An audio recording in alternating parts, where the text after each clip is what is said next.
has come out in support of Khumalo, calling the case a pathetic attempt to intimidate him. The party says the allegation exposes the desperation of the corrupt syndicates that have operated with impunity in the city of Ekurhuleni for far too long. Khumalo will be joined by Action SA provincial leadership in Gauteng and party members to offer him support. Some of the country's labour unions have announced a coordinated program of action against the crippling cost of living as global tensions continue to drive local prices higher. This will include the re-establishment of the NEDLAC task team. It emerged on the last day of the annual NEDLAC Labour School, with steep fuel price hikes expected on the 1st of next month, along with a rise in electricity costs. COSATU's General Secretary Soliphetwe says the school has resolved to initiate a coordinated joint program of action against the rising cost of living. We must embark on a national day of action in relation to the cost of living. Workers are facing challenges. Workers are trapped in many economic challenges, and therefore we are very happy that we put it here, and the 4th Federation has agreed for us to make sure that not the 7th of October on the decent work, that's another activity, but before the decent of October, we will have to take up these critical issues on the cost of living. As you said, on the 1st of April, petrol is coming up, and a number of issues are going to come up, and that's a trap of workers. And these issues of the unemployment, the retrenchment that is taking place in the country. And finally, US President Donald Trump has insisted that Iran is taking part in peace talks and is desperate to make a deal to end the war started by Israel and the US last month. Iran has flatly denied this. The BBC's David Willis reports.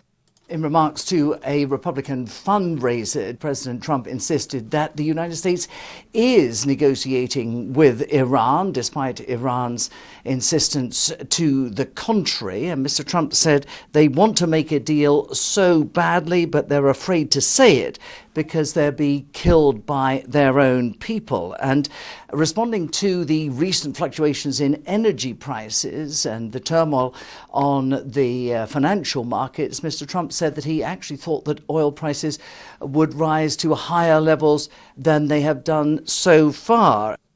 Recapping the top story, 4 men have been shot dead following a shootout with police at sites in Khayelitsha and Cape Town.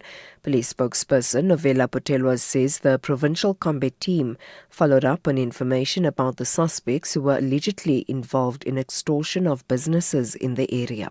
For SAFM News, I am Anne Musa. Across South Africa, online and on radio. SAFM, let's talk.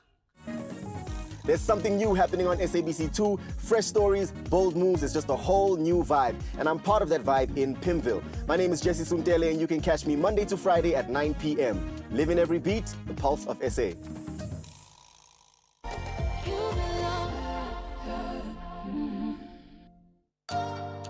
This Human Rights Month, we commemorate a significant milestone, the Bill of Rights at 30, making human dignity real. For 3 decades, South Africa's constitution has been a beacon of equality, freedom and justice for all. Yet dignity is not just written in our constitution, it must be lived, protected and upheld every single day. Join SAFM as we unpack the issues that matter, elevate voices driving change, and reflect on the progress we've made while confronting the work that still lies ahead. SAFM, leading the conversations that move us. Top Sport on SAFM. Now, we are joined online here by Kansha Swag, as mentioned. Our colleagues, a colleague here on SABC, both nations, New Zealand as well as South Africa, made changes a lot to their squad. But from a Proteas point of view, it's only interim captain that is Keshav Maharaj and as well as George Linder, as well as Jason Smith. They're the one that played in the World Cup recently. Majority of the players are fairly new players. Some have taken their chances, some have probably played themselves. I mean, out of T20 contention right now. Thing is, as you rightly say, that the T20 squad is at the bottom of a cycle ahead of the next T20 World Cup. I think all eyes from September onwards, in particular, will start looking towards the ODI group. What that will look like until the end of January for the World Cup next year. So there have been players who probably will look back at the series and say we did not take our opportunity. Top Sport on SAFM. Wherever you are in the world, SAFM 104 to 107 is accessible. We're also streaming live on Facebook, X, and YouTube at SAFM Radio. We acknowledge and appreciate everyone tuning in and watching our streams. Stay with SAFM 104 to 107 as we bring you Commission Live, breaking stories, and thought-provoking lectures. SAFM, leading the conversations that move us. As we celebrate 90 years of existence, SAFM takes you back to the voices that shaped a nation. Xolani Gwala will be back again for you 6 to 9 Monday here on SAFM. And thanks, Xolani. Good morning and welcome to Morning Talk with me, Kim Gabadeli. The name is Bonge Kwala. Good to be with you till midday today. Let's engage South Africa. Welcome to Morning Talk on SAFM, South Africa's news and information leader, with me, Rowena Bird. 90 years of trusted voices. This is SAFM.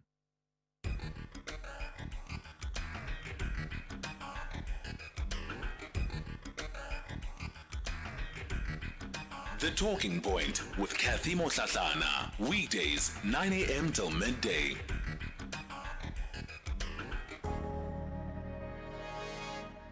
The power of gratitude and thankfulness extends far beyond being well-mannered and polite. And this is most evident, say, you're walking somewhere through town, through the mall, and you run past a homeless man or a person with a physical disability. What tends to be our initial response? Oh, thank goodness I have a home. Thank goodness I have my arms and legs. You're not grateful. You're not experiencing or expressing true gratitude. You're relieved. You're relieved that you're not in the same position as that person. You're neither grateful nor are you thankful. And I mean, we hear this all the time. Be grateful for your food because there's kids who starve and who don't have food. Be grateful that you have running water from your tap because some people don't have water at all to drink. My question is, how can you have true, meaningful, and deep gratitude if your basis for being thankful is the lack of another person? Now, the nature of gratitude is such that you are aware of the fact that you have. Now, you might not have a lot. You might not like what you have, but you have. It's almost a kind of abundance in some form. When you express that other kind of gratitude, that what I would refer to as the cheap kind of gratitude, it's not really being grateful because it's a relative gratitude. You're not really grateful. You really don't mean it. The power of gratitude has the ability to create health, wealth, and happiness in your life. And so I've changed the song in my head. It's no longer, hey, look at me with a somberness. It's, hey, look at me. These shoes are old and worn out, but they serve as a platform, a beginning point. And I'm glad I have them because they will move me to the shoes I want and more. Keteleo Nkosi, an award-winning speaker and entrepreneur. It's 11 after 9 o'clock. Welcome to the Talking Point. My name is Cathy Mohlahlana, and I'll be with you until midday as we lead conversations that move us. So, coming up on the show today, I'm going to give you a rundown of what you can expect. But before I do that, I think what has been the aftermath has been the impact of some of the revelations at the Madlanga Commission. We, of course, are continuing to see the fallout from that. The first big story that we'll have to watch for the day is news yet again of an imminent arrest of the National Commissioner, Fanny Masemola. It's something that I want us to look at. It's not the first time that we are here. It's not the first time that there is talk about Commissioner Masemola being arrested, and the fact that there are questions he has to answer before a court of law. But at the same time, I'm also watching in Tshwane a briefing by the mayor, Nasipi Moya, and she's already started to touch on aspects of the Madlanga Commission. So here's what we'll do. I want us to go live to Tshwane, hear what the Tshwane mayor is saying, and then we're going to get into the rest of the hour. We will absolutely still have an open line. I will be taking your calls for the National Roundtable, but I just want us to dip into that briefing. And therefore, we will continue with the probity checks.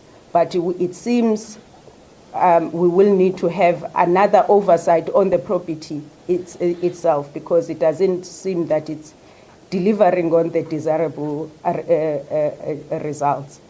But the property checks, they will continue. In the case of the security tender, the property processes identified procedural flaws in advance, and it allowed us as the city to correct them before the contracts were awarded. And therefore, we're now waiting for the process to continue on the contract or the tender that was cancelled. Ladies and gentlemen, these measures shift accountability from individuals to systems, creating a more structured, transparent, and resilient institution that is less vulnerable to manipulation. The City of Tshwane leadership, in the form of this MECO, has decided and committed that ours is to serve the residents of Tshwane and no one else. And therefore, when there is a sign of wrongdoing, we'll act decisively, transparently, and with discipline. We will do so by addressing these inherited weaknesses in the system and processes. We will stabilize governance, we will rebuild public confidence, and we will restore this institution to what it used to be. Where wrongdoing is established, we will confront it, and where there are gaps in our systems and controls, as guided by the AG, these will be corrected. And the work of the Consequence Management Committee continues to ensure that we hold those who are doing wrong to this institution accountable. Our responsibility is only to the residents of Tshwane. Every step we take is focused on ensuring that the city is capable, accountable, and resilient, both now and into the future. Thank you so much. All right, the rules. I will take a couple of rounds, so please guard the time. I would like to get them out at least by 5 to 10. I'll take the first round with 3 questions. Announce yourself, your name, which media house you represent, and to whom you're directing the question. There are people up here, so tell us who you don't direct the question. So with that said, I'll start here, and then you, Patricia, and then Antoinette. Love it. Anastasia for Jacaranda FM News. Sorry, name? Anastasia Okay. Jacaranda FM. Mayor, just on the issue of, I know you spoke about it, patriotic protection services. Perhaps there's an expectation that it should be held the same way you dealt with the MMC by making sure that she's not on duty when this matter is being dealt with. I'm asking because it came again at the Madlanga Committee on Friday, and there's still some issues in terms of how it was dealt with and what's coming out of the forensic report. Can you just give us an understanding of why is the Deputy Mayor still on duty while this matter is being dealt with? Patricia? Good morning, everyone. My name is Patricia Fasahi from the SABC. My question links on to hers. To the Deputy Mayor, you've seen the reports, whether true or not, that allege that you're pocketing about 3 million rands per month linked to certain tenders in the city. Your response to some of these reports and allegations that you are actually doing business with the state. To the mayor, the allegations that because of the multi-party coalition, the power sharing with the ANC, you are actually scared to make a move. You are scared to obviously, break the marriage, and you are not acting on the deputy mayor. You're not putting him to the same scrutiny and standards as you did with Lufelo Mugodi. How do you respond to that? Good morning, Dr. Moya. I think it's Lovers from Hollywood. There's a rumor that Mr. Mnisi has resigned. Is that true or not? And then the allegations against him that were to serve at the special council meeting on of March. Is that coming back to council and when? And then just lastly, in the new budget, what are the tariff increases that you propose?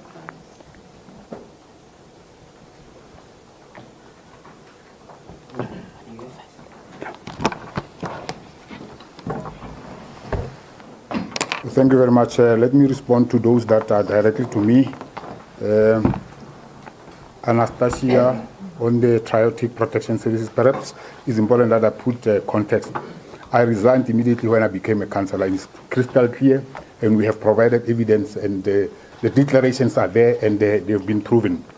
And perhaps it's important that you know that this is a political gimmick, that is a campaign towards the 20 local government elections.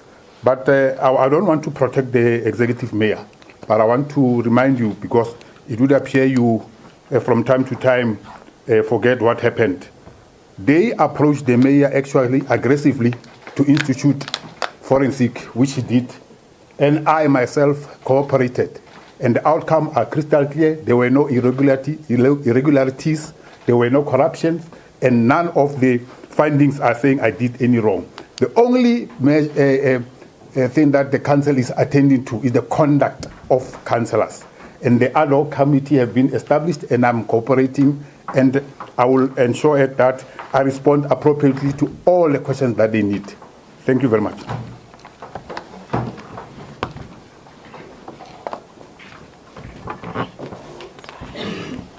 Thank you so much. I think the first one, Anastasia, let me go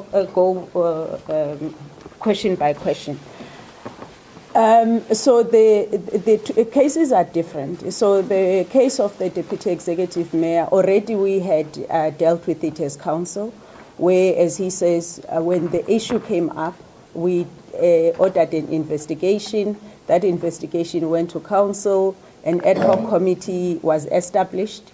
And now what we are waiting for is then the direction of the Speaker, a directive from the Speaker in terms of how we're going to process the report. The investigation report is there. So that part was already dealt with. In terms of MMC Morodi, of course, the Madlanga Commission also, it gives a different, I don't know how to call it. But it's not pressure per se, but it's that platform that if something is mentioned there already, and then you have a public representative that has a stain, you can't then ask this public representative to continue with their work as if nothing has happened.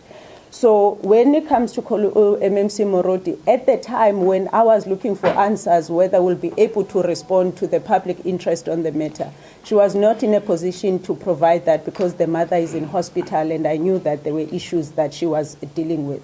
It was then easy to say to her, please get home, but give us the answers. And she has submitted her presentation last night, and we now need to apply ourselves in terms of, is there prima facie evidence that we need to act on in terms of the relationship that she has with Sergeant Nkosi. So that was a different matter on this one, because it would not have helped to keep her in the system while we don't have answers at the same time, and she's unable to provide those answers because of the personal issues that she was dealing with at the time. Then the issue of the coalition, I think I can speak for this coalition, Patricia. We're not in this coalition to serve our personal interest. We're not in this coalition to enrich ourselves. And therefore, there is no position of the coalition that I represent that some of us are untouchable because we are scared that the coalition will collapse. So, as we said, the issue of the Deputy Executive Mayor, because it was already dealt with through the council processes, there was no need to double until we then see the process through, which is what we committed on. But if any of us are found to be on the wrong, and that means the coalition will end, then the coalition will end if acting on such will lead to the collapse of the coalition. We do have a responsibility to the people of Tshwane that we want to restore this institution. Restoring institution, you can't do it by doing wrong things. So there's no fear that we can't act on one of us because the coalition will collapse. Antoinette, I haven't heard about the resignation unless it came maybe a few minutes before we came here. Even if he has done so, it doesn't mean the story ends. The story continues, life continues, and we will ensure that we follow up on the allegations that are raised at the Mohlahlana Commission. And when the recommendations are submitted and they are in relation to him, we will obviously act on those as well. Just because a person has resigned doesn't mean that your sins get wiped off. It doesn't work that way. But I don't know about that. In terms of the two reports, yes, we asked for a special council meeting on the 4th of March, if I'm not mistaken. And we had a report, but we needed additional information and we asked council for indulgence. Both reports are going back today. They will be considered in committee. But you would know that the first one was in relation to the allegations that were brought by the African National Congress, Tshwane region, and the other one by Councillor Lex Middleburg. So that was the first one. The second one that we are tabling today, where we are even asking for precautionary suspension, is in relation to the allegations that are raised at the Mohlahlana Commission specifically. But it doesn't end there. As we said, we also respond to what gets mentioned at the Mohlahlana Commission. We don't wait for the recommendations because we know we're not only dealing with individuals, we're dealing with the collapsed systems here. So the systems of corruption that we have identified in other departments, where when we talk about the 146 investigation only in 1 year, all of us, and you know the number of officials that have been arrested in the previous year just alone, and to have 27 suspension just in one department on one investigation. So when we say we've inherited a broken city, people say we are politicking. No, this is exactly what we mean by it. But in those, the tariff increases, so I will read them out. So for property rates, we are looking for 5%. Electricity, 8.8%, which is below the NERSA granted one. Water, it's 10%. Sanitation, 5%. Refuse removal is 4.1%. Thank you. Water is below. The water is below as well. Let's take a second round of questions. All right, so that is the briefing coming out of Tshwane this morning. That is the Mayor, Nasipi Moya, alongside her executive team, giving an update to the media. I think important questions that they were asked in that first round from journalists. And it's really around the inconsistencies, at least what appears to be inconsistencies in how the city is approaching the matter of allegations that have been leveled against some of its officials. So we know that there have already been suspensions across departments. As you've heard, at least 27 people to date have been suspended, all as a result of allegations, as a result of the work and the evidence that has been presented before the Mohlahlana Commission. Now, in relation to the deputy mayor, the question that is being asked there around why it is that the deputy mayor remains in office. So the deputy mayor used to be the owner of Triotic Protection Services. Triotic Protection Services is one of the companies that formed the 22 that the Mohlahlana Commission was scrutinizing just earlier this week, because, you know, these are the companies that were flagged. Now, you heard him responding and the mayor saying there have been investigations into those processes and those processes were found to be above board. Of course, that's not the only part of the story, because what we also know is that these are matters that have also been contested in front of the country's courts, where there have been steps to actually cancel the contracts. Some of the service providers have taken the matters to court on procedural grounds and they have been granted. They have been granted, the court has ruled in their favor in those applications. So the contracts remain in place. But the question here is about the link of the deputy mayor having owned one of those companies, and the fact that that company now is one of the major service providers to the city of Tshwane. In the broader scheme of things, of course, water tanking has been an incredible issue and red flag. The use of water tankers and the expenditure of water tankers has escalated dramatically. In the city of Tshwane, people talk about the water tanker mafia and the water mafia, because this is now seen as one of the means through which the corrupt get money. In some instances, it is the very individuals behind these companies that go and destroy municipal infrastructure so that residents can continue to rely on services through these water tankers. And that's why this remains such a big issue. And I don't think that it's going to go away as seamlessly as is being suggested by the deputy mayor and the mayor today. But I think by and large, it's the city of Tshwane responding to the controversy that it finds itself in following these ongoing revelations of corruption before the Madlanga Commission.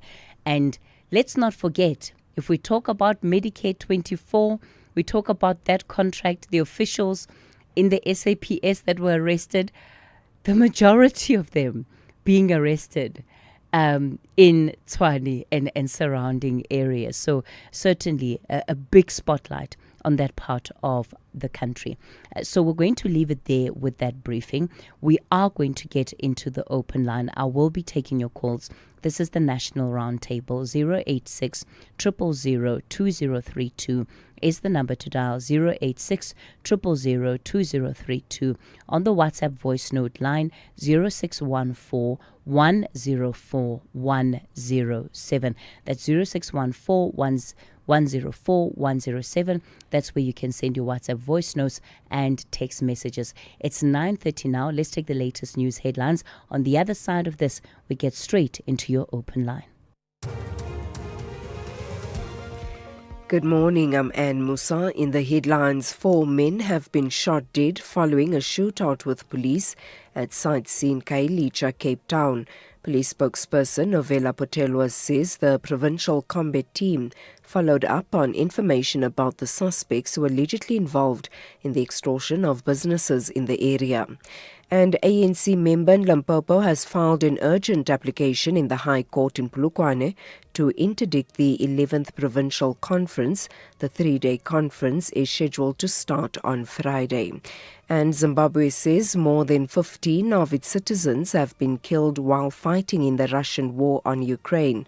The government says more than 60 Zimbabwean nationals are still trapped on the front lines. I'll have details on these and other stories at 10. SAFM values your views. Be an active citizen. You can become a victim of a legal problem: wrongful arrest, assault, uncontested divorce, rental disputes, maintenance matters, or labor problems. It can happen to you. Clientele Legal provides tough professional lawyers for an affordable monthly premium. Our legal team is standing by to assist you 24 hours a day. Join today. SMS SAFM to 32195. That's SAFM to 32195. Clientele General is an authorized FSP and licensed non-life insurer. T's and C's online. Standard rates apply. As we celebrate 90 years of existence, SAFM takes you back to the voices that shaped a nation. Berea, the home of the 4 bespectacled Tisson brothers, all of whom work or have worked on the English service, particularly Audio Mix and Radio Today.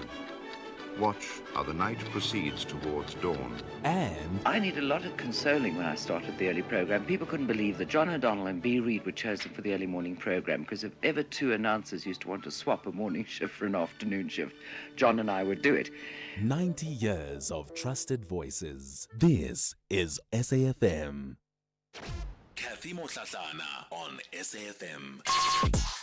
Call us on 086 000 2032.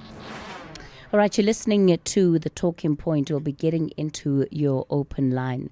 And I do want your reflections on the state of affairs within our policing, especially to the extent that it involves those at the very top. You have a suspended police minister.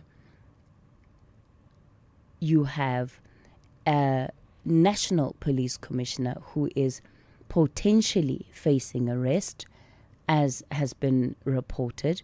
And this is the third time that we are seeing reporting of this nature around an imminent arrest of the National Police Commissioner. If you can remember, it started in the first half of 2025. That's when we began to see reporting of the imminent arrest of Fanny Masemola. It was then followed by the explosive briefing by Lieutenant General Mkhwanazi. A couple of months later, they resurfaced yet again reports of an imminent arrest, and today we find ourselves back in that very position, that he in fact is at a point where he may be charged. The crisis in the police only seems to be escalating. The crisis around the leadership of the police is escalating. It is pointing to systemic dysfunction. That's the only way that we can describe this, because it exists at multiple levels. We also then understand that there is instability around our intelligence, right? Because there's been the back and forth, the charging of the head of intelligence, and, that process unfolding. So you have a situation where officials are going to court on the one day, and then the next day they're going back to work to report for duty. How long must South Africans be expected to deal with this situation? It is unraveling before our eyes. But do you get a sense that there's a way in which this entire situation is going to be reined in, at least to the point that it can give the public sufficient confidence to restore the trust of the people in the SAPS? Surely there is a level of leadership that needs to be shown in moments of this nature. Where is the acting police minister? What does he have to say about this? Is this really a situation that is tenable for us as a country? Somebody has to say something to the country, to us as South Africans. I don't think that it is fair that this is what we are subjected to. It cannot be. All right, let me take then some of your calls. Let me begin in Boshoff. In Boshoff, I want to start with Hitler. Hitler, good morning. Good morning, Sister Cathy. How are you? Good, sir. Go for it. Good, Sister Cathy. Can I use this analogy? It might be relevant or irrelevant. Who owns Sundowns? Who's the owner of Mamelodi Sundowns? Okay. Do you expect me to answer? I assume it's a rhetorical question, Hitler. Yes, but all right. It might be relevant or irrelevant to this matter. The guy, the deputy mayor of Tshwane, said that after he became a councillor, he resigned from his position of the owner. But the profits of that tender are still circulating around his family. That's what I'm trying to say. It's like when you are wearing trousers, you take money out of your front pocket and you say that, I'm taking out this money, I'm just going to put it behind all the rear pocket, the back pocket.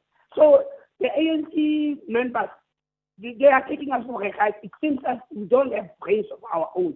That's why every municipality will get, it's either a councillor or a mayor has got a company which is doing business with the very same municipality. They tell you that corruption will never come to an end.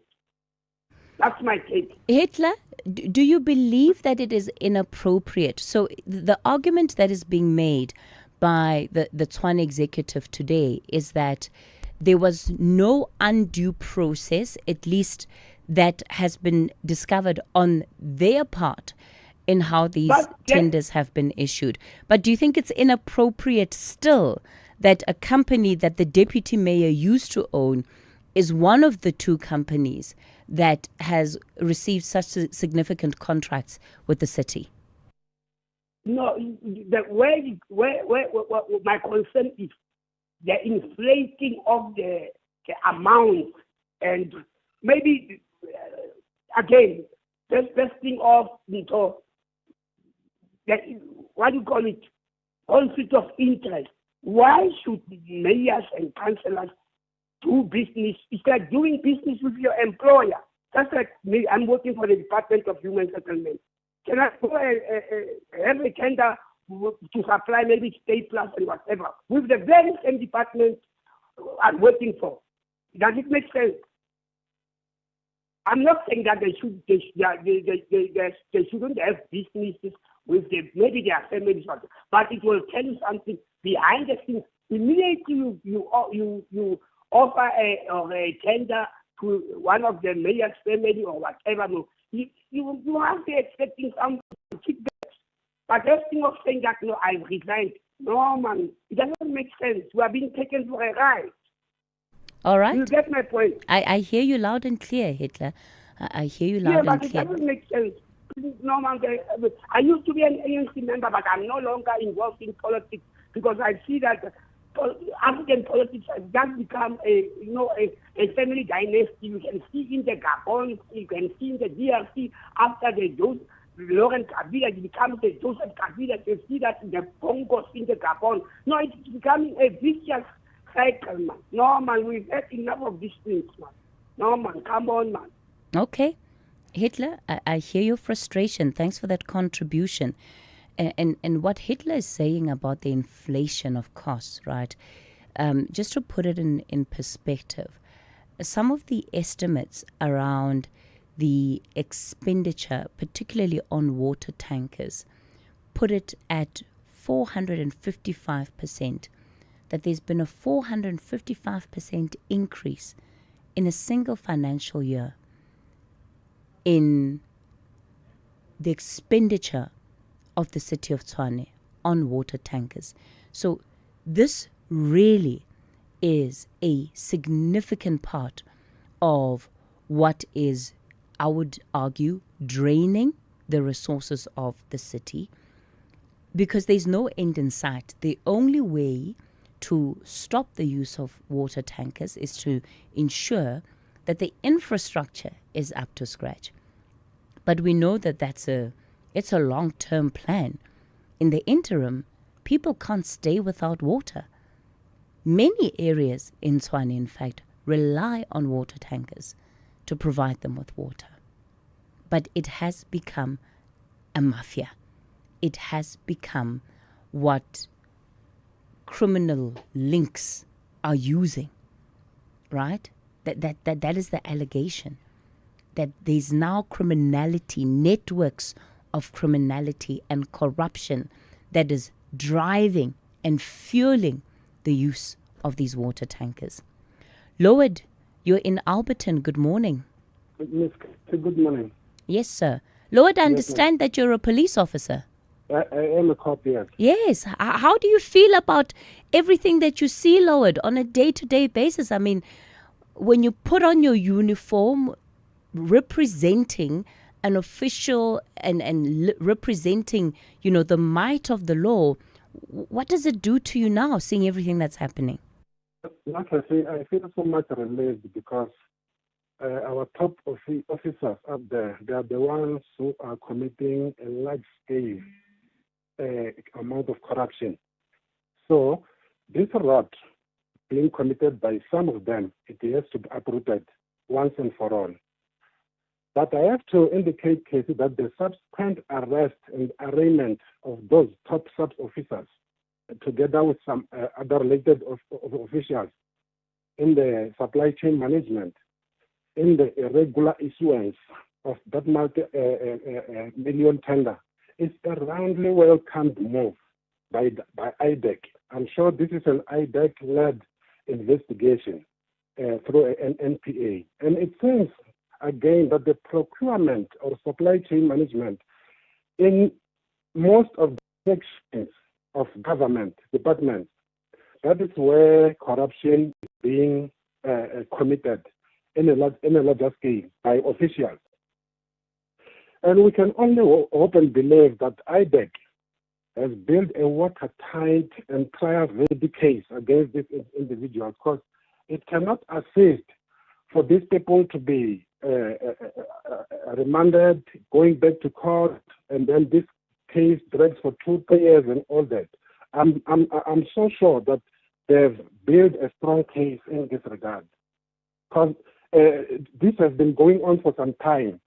If you can reverse back a little bit, you will remember that even Mr. Kasane, he was allegedly involved in something of this nature. Even some officers in Gauteng, provincial executive in the police, they were mired in this kind of situation. So, but what I will end up with is that the procurement systems, even in the municipalities, I think they have to be investigated as well, because it cannot only be in the SAPs. We can hear what is happening in China and Ekurhuleni and wherever else. So, but my last question, Casey, or my last point is, where is the asset forfeiture unit in this regard? Because I think they have to be carried along to attach and seize and freeze all the assets of these individuals, so that state coffers must be turned back to our fiscals. And Lord, before I let you go, any ideas on how the leadership crisis must be dealt with? Yes. What it has to be done, Cathy, is that anyone who is an accounting officer, he has to follow all the procedures and the processes to the latter.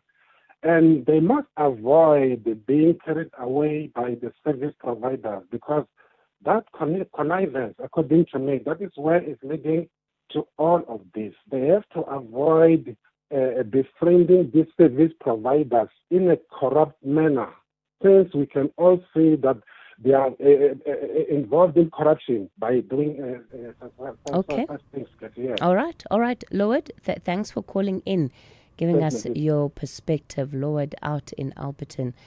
He is also a police officer, which I think is important given his reflections. Jacques, you're in KZN. Good morning. Good morning, Cathy, to you and your team. Thank you for such a wonderful show, and to SAFM, first of all.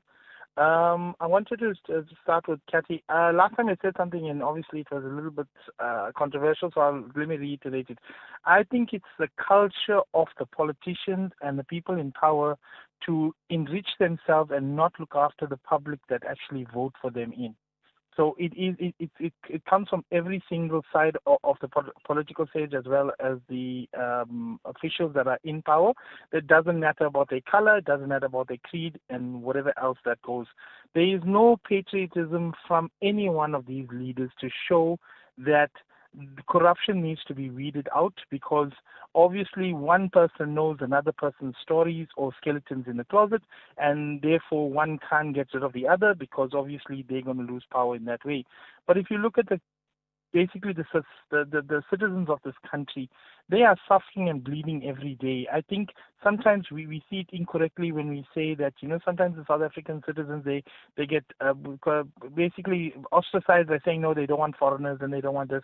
It's not that. They are they are patriots of the country, but have no voice to actually air to show the people out there that they are suffering because out in terms of everything else, from whether it is inflation, and that inflation obviously comes from the health services or any other services where foreigners that are illegal foreigners that are using the structures of our government, which is costing us money.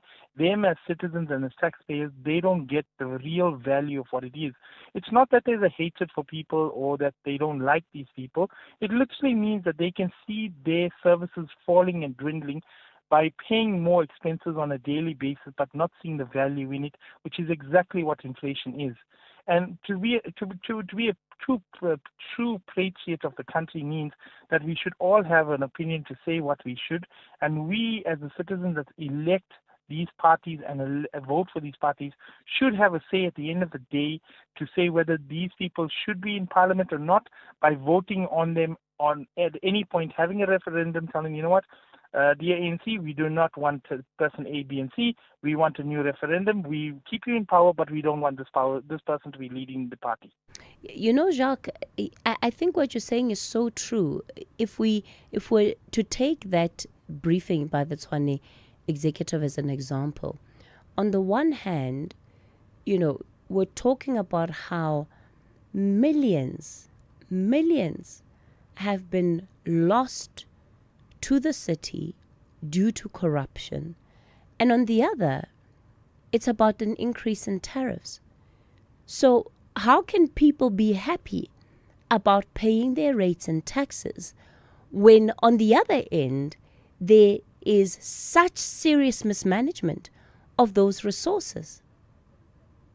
Correct, Cathy. And Cathy, the thing is that these people that we're talking about, the politicians and the people in power, whether it's a municipality or any other structure, they come to our homes or our areas or our municipalities, coming with these flashy cars, coming with these expensive bags, coming with these expensive clothing.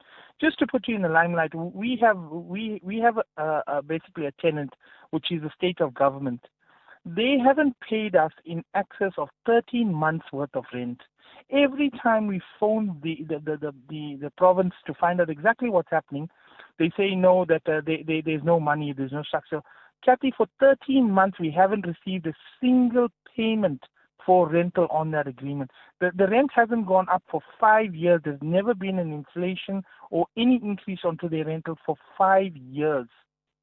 We're now sitting with a state where they've actually brought our business to a state where we actually got to decide whether we're going to go legally and rather get the department out, the State Department that we have there. Because at the end of the day, we actually took loans, we have a bond, we have all these things to pay.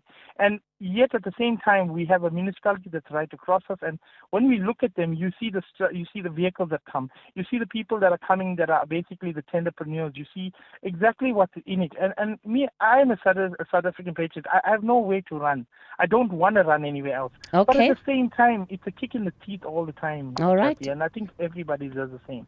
Jacques, let's leave it there for this morning. Jacques out in KZN. We're going to continue taking more of your calls on the open line. The number to dial 086 000 2032.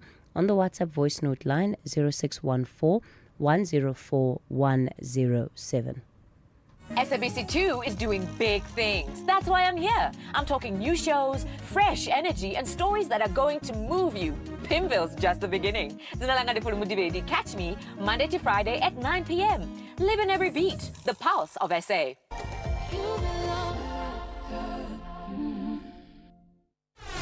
SAFM music, crafted to make you feel real good. As the night moves in,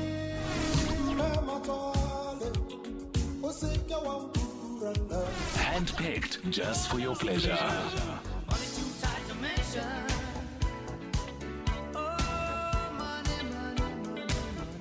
Classics sounding so good, only on SAFM. The Talking Point with Cathy Mohlahlana. Weekdays, 9 a.m. till midday. Well, we continue the conversation on The Talking Point. One of our listeners says, Cathy, just for a different perspective, informal settlements where government is also forced to provide basic services cannot have reticulated water. It will have to be tankers used for supply. That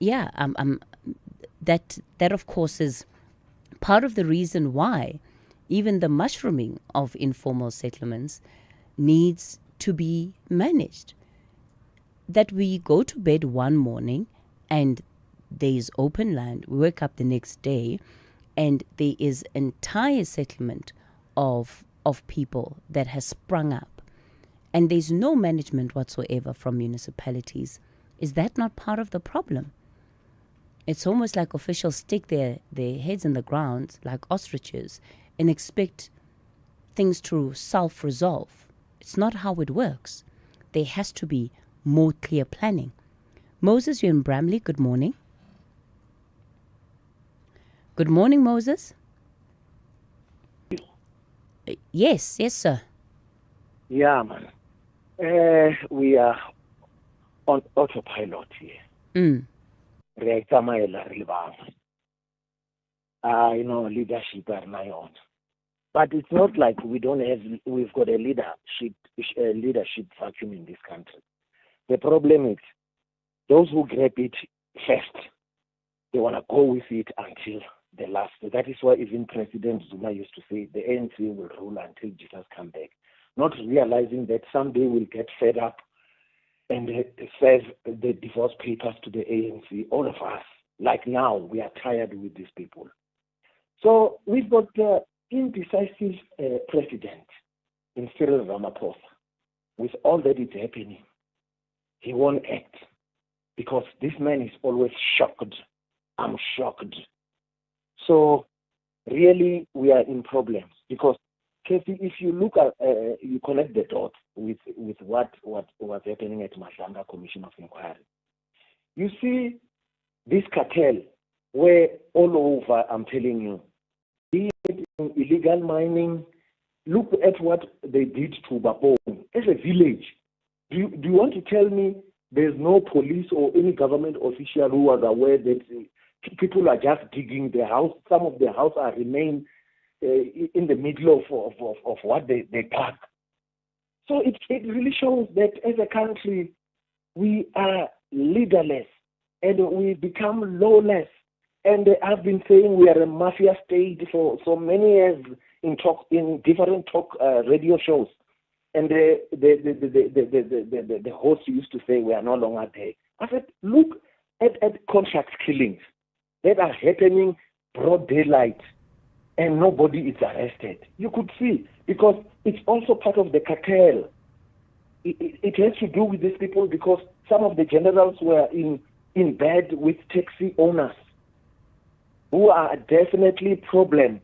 That is why you see whenever you reported anything, there's nothing happening. Okay. The ATM bombs are bombed next to police station, and there's no response from the police. That's how we are in deep problem in this country. Moses? We need to save ourselves. Let's leave it there. Moses out in Bramley. Raz Isaac, you in Cape Town. Good morning. Yes. Sorry, Sister Cathy? Yes, sir. Okay, this is Isaac in Cape Town, sister. Long time, my sister. You are here, Muslim? Raz, go straight into it. Okay, my sister, you see, here in Cape Town, we got a serious problem, man, about the spaza shops. You see, we buy a bread at 25 rand now in Somalian shop. You see. You can hear me, sister? Yes, I'm listening to you, Raz, and of course that is significantly higher than what you would get it. Yeah, my point is that, sister, why the government can make our bakery for people, then you can buy a cheap bread. Not another shop made in box or whatever, but around us in Spaza shop, we pay lots of money. Sister, I don't know about this war about the Middle East. You see, because the poor people, it's harder to live without a bread without a butter, a bread without a peanut butter, like that. And tell me, Raz. So if it's expensive at the spaza shops, why are you not buying it elsewhere? What makes it difficult for you to buy it cheaper elsewhere? Yeah, we wake up early most in the morning when we go to work, 5 o'clock. But the big shops like a Boxer shop, right, they make at 9 o'clock. All the people is there at work at that time. We were using buy bread in the morning. We send you 25 rand a white bread, sister. But it's a serious thing, sister, man. A bread to pay 25 rand in South Africa. What about the 2030? 5 years in coming, sister. Thank you, sister Cathy, man. Okay, all right, Res. And you can't buy it. You can't buy it the day before on your way back from work. Okay, I will try, sister, man, but as far as support the Somalians, the government must close it, man. Thank you, sister. Okay, Res. Bye-bye. Bye. Res Isaac in Cape Town. I'm not dismissing the point that he's making, but I am saying that there are other options. Yes, they require maybe a bit more planning. There are other options. Mbeko, you're in Khayelitsha. Good morning. Good morning, Cathy. I want to talk about Eskom. Last week, Friday, we had the power outage, and then I did log the call on Friday. They gave me the reference number, and then on Sunday, I received a call from Eskom contractors. They're supposed to come in and do the repair. They said they were going to come on Sunday, but they never came. Then on Monday, I went into the system, the chatbot system on Eskom website. Then I put in the reference number, and then I found that, no, it has been closed, as if they did come and then repair the problem, and then we had power. Then I called Eskom, then I complained. They gave me a second reference number, which they eventually came yesterday to do the repairs. But my worry is this now.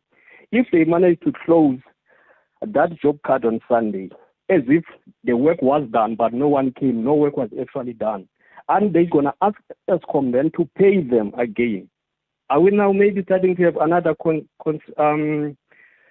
contractors mafia, maybe doing the repairs now, not really working in power station, actually working in communities, because they are using mostly its contractors, which they get escorted by security guards, but which is costing Eskom. And Becca, one would also think that if a case has been opened, like what you are saying, before it's closed, there must be evidence of the fact that, you know, we came, we were on site, we fixed what needed to be fixed, and that's why the case is being closed. It shouldn't just be closed without there being any trail of work being done. It seems like no work has been done, just to confirm if indeed the work was done. Because it was closed and they assumed everything went back to normal, but we didn't have power. Yeah. Okay. Mbeko, thanks for raising it with us. I think we have been getting in touch with Eskom for multiple reasons, and we will certainly add this one to the list. It's time for your 10 o'clock news.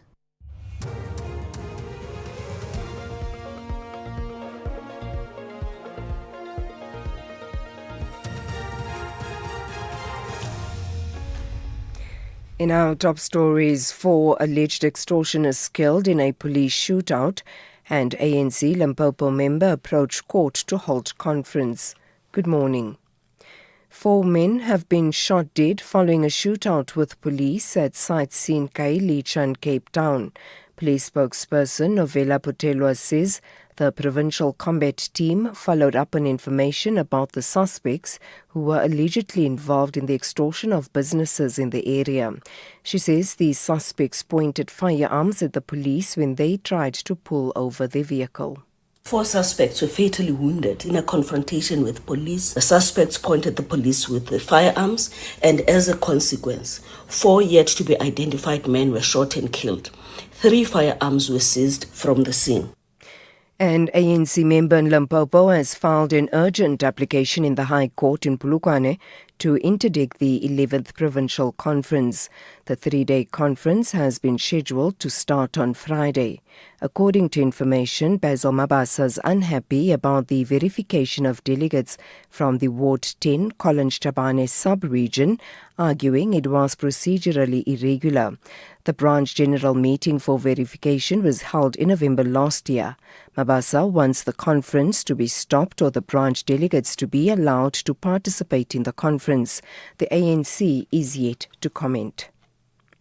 The Pietermaritzburg High Court in KwaZulu-Natal is today expected to hear an urgent application by the school nutrition service providers to prevent the KwaZulu-Natal Department of Education from continuing to award new contracts.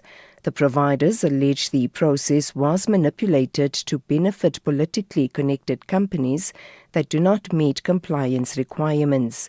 In 2023, thousands of school children in the province went without school food for weeks after a single service provider was awarded the tender failed to meet its obligation. These claims prompted multiple investigations with outcomes yet to be announced.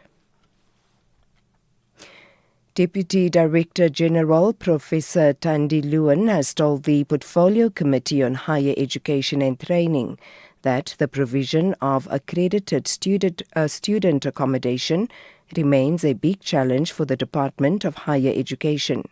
The department and the National Student Financial Aid Scheme briefed the committee on the enrolments and registration for the 2026 academic year. She says adequate space, safety and minimum norms for student accommodation remain the biggest headaches. It is a challenge for universities to provide accredited accommodation to all students. Universities tend to be able to prioritize students who are in their first year of study, students who are NSFAS supported, and those who may be vulnerable for various reasons. Those are prioritized for on-campus accommodation. Zimbabwe says more than 15 of its citizens have been killed while fighting for Russia in the ongoing Russia-Ukraine war. The government says more than 60 Zimbabwean nationals are still trapped on the front lines. The BBC Shingai Nyoka reports. The Zimbabwe government admitting for the first time that dozens of its nationals are in military service to Russia. It believes they were deceived by trafficking networks into enlisting. 15 Zimbabweans are confirmed dead. Over 60 others are still trapped on the front lines, authorities said. Harare is in talks with Moscow to repatriate the remains of those who have died and to ensure the safe return of the others. A spokesman said the government is also working to dismantle the trafficking networks responsible for the recruitments. And finally, Labour Federation COSATU has hailed veteran journalist and Labour activist Terry Bell for his dedication to workers' struggles in holding those in power to account. Bell's family confirmed he died of illness at the age of 84 in Cape Town. He's being remembered as a fearless and principled voice on labour, politics and the economy. COSATU's parliamentary coordinator Matthew Parks says Bell's passing is a major loss to South Africa's media, particularly in the field of labour reporting. He was the most, preeminent, also an elder statesman amongst labour journalists, but somebody who was relentless, but very progressive and expecting, COSATU and other unions to be held to the highest standards correctly. And we might disagree on this or that, but we could never question his integrity. It's a huge loss. There's very few labour journalists these days. And perhaps there's a chance to reflect on the media houses about why is that? Why should they not be actually investing in labour journalists? There's a chance to actually revive that niche profession within the media fraternity. Recapping the top story, 4 men have been shot dead following a shootout with police at sites in Khayelitsha, Cape Town. Police spokesperson Novella Potelwa says the provincial combat team followed up on information about the suspects who were allegedly involved in the extortion of businesses in the area. For SAFM News, I am Anne Musa. Stay on top of all meaningful, top trending stories right here on SAFM. Leading the conversation. Oh, I'm so tired. There's nothing on the TV. Fanas, girls, let's take a break. We are going to a one-day. Take a break with us. Get your one-day cup domestic cricket 50-over game ticket at www.cricket.co.za. Wozana with It's family time. This Human Rights Month, we commemorate a significant milestone, the Bill of Rights at 30, making human dignity real. For 3 decades, South Africa's constitution has been a beacon of equality, freedom and justice for all. Yet dignity is not just written in our constitution. It must be lived, protected and upheld every single day. Join SAFM as we unpack the issues that matter, elevate voices driving change, and reflect on the progress we've made while confronting the work that still lies ahead. SAFM, leading the conversations that move us. The Talking Point with Cathy Mohlahlana. Weekdays, 9 a.m. till midday.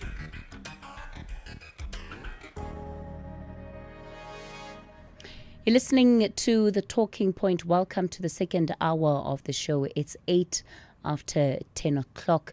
My name is Cathy Mohlahlana. We continue to lead conversations right through until midday. So coming up today, I realized that there would have been an expectation, possibly given the fact that it is a Thursday, for us to do Municipal Watch.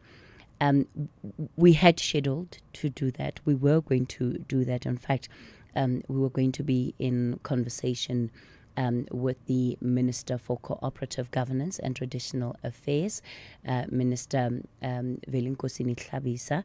But unfortunately, that interview was cancelled just as we came onto the show this morning. So we'll have to see when we are able to reschedule it for. So that's why we are not having Municipal Watch in this hour. What we will do then is just get a little bit deeper into this crisis that is facing the SAPS. We'll bring in different voices that will speak to it, but also help us make sense of it. And most importantly, what is the way forward? What are the interventions required right now to steer us on a different trajectory, on a better trajectory than what it is that we're confronting and dealing with on a day-to-day basis. The final hour of the show, we're going to be looking at early childhood development in the country, and in particular, a platform that has been recognized globally for its work in the early childhood development space. And we know that the first 1,000 days of a child's life have a significant impact on the future of that child. These are the critical days that need to be protected as much as possible. And so we'll be speaking then to the founder and to one of those that has been critical in the work, Parent Sense. Parent Sense is the name of the platform, and we'll be speaking to one of the contributors to this platform and really understanding why it is that the work that they're doing has been found to be so groundbreaking. So that's what will come up in the final hour of the show. For now, though, we'll take some of your WhatsApp voice notes that you've sent through to the WhatsApp line, and then we'll get into our 10 o'clock conversation. Let's have the conversation. WhatsApp voice notes on 0614 104 107. Good morning, it's Kosnati speaking here. Look, my sister, you see, I'm very, very disappointed with the slow pace of the law when it's come to arresting people. For Christ's sake, what they are still waiting in terms of arresting Sibia and his friend, Abosai Jenkos? What they are still waiting for? Because this information is enough, this evidence is enough for them to arrest these people. Gore. You know, Cathy, if you want to deal with a water tanker problem once and for all, the water tanker must be owned by the government, the municipality themselves. You know, in the rural area, district municipality must centralize them around. Or each municipality have a certain number of them. When there's a problem, they dispatch all of them to single municipality to assist each other. If they're still going to be done by private people, they will collude with municipal workers in the water services to destroy the water system so that their money, their trucks and tankers can have the job and money. Just imagine if you buy 4 tankers and the service was only for 2 months or 3 months. Thereafter, you've got nothing to do anymore. You're going to pay rent and insurance for all those trucks sitting at home doing nothing. They'll have to find a way to get money back. arrest of senior police officials and the immediate or imminent arrest of the National Commissioner of Police really calls for the overall of the entire police leadership administration. Of course, after the appearance of the National Commissioner, he is going on suspension. But then who will be appointed in the acting capacity and also remain untainted forever, as is the norm for these officials to be tainted? Kanjo. Good morning, Cathy. It's very annoying and it's very dangerous to see such a number of top police officials, generals, being arrested or being questionable. As we know, the SAPS works like a pyramid. It's the top structure there, the planning people. And what now? What about when it will come down to the ground now, to the sergeants, nkosis, the runners, the watchers? What's going to happen? You are going to left with no SAPS, I'm telling you now. I thank you. Ausket, good morning. It's Kosnati speaking. Look, my sister, you see the slow pace of the law when it's come to arresting people. The law is very, very slow in arresting people. Because now we got Spear, who is suspended. Now we got Falima Simula, who has been saved with the papers of the court. So now who is going to lead the police? Because Spear can't go there because it's suspended. And we know him. Those people are supposed to be arrested by now. They're supposed to be arrested, Spear and his friend. The Talking Point with Cathy Mohlahlana. Weekdays, 9 a.m. till midday. This Human Rights Month, we commemorate a significant milestone, the Bill of Rights at 30, making human dignity real. For 3 decades, South Africa's constitution has been a beacon of equality, freedom and justice for all. Yet dignity is not just written in our constitution, it must be lived, protected and upheld every single day. Join SAFM as we unpack the issues that matter, elevate voices driving change and reflect on the progress we've made while confronting the work that still lies ahead. SAFM, leading the conversations that move us. The soundtrack of your life with Ernest Pillay. Some songs take you back instantly to your first love, a road trip, or just simpler times. The soundtrack of your life with me, Ernest Pillay, is where timeless hits and forgotten favorites come together to tell your story.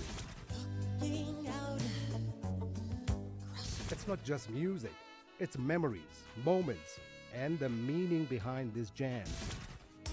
Don't you change someone by night. Rediscover the songs that shaped your journey. Tune in to The Soundtrack of Your Life with me, Ernest Pillay, Saturdays and Sundays, 1 to 4 p.m., only on SAFM 104 to 107 nationwide. Standing on his own.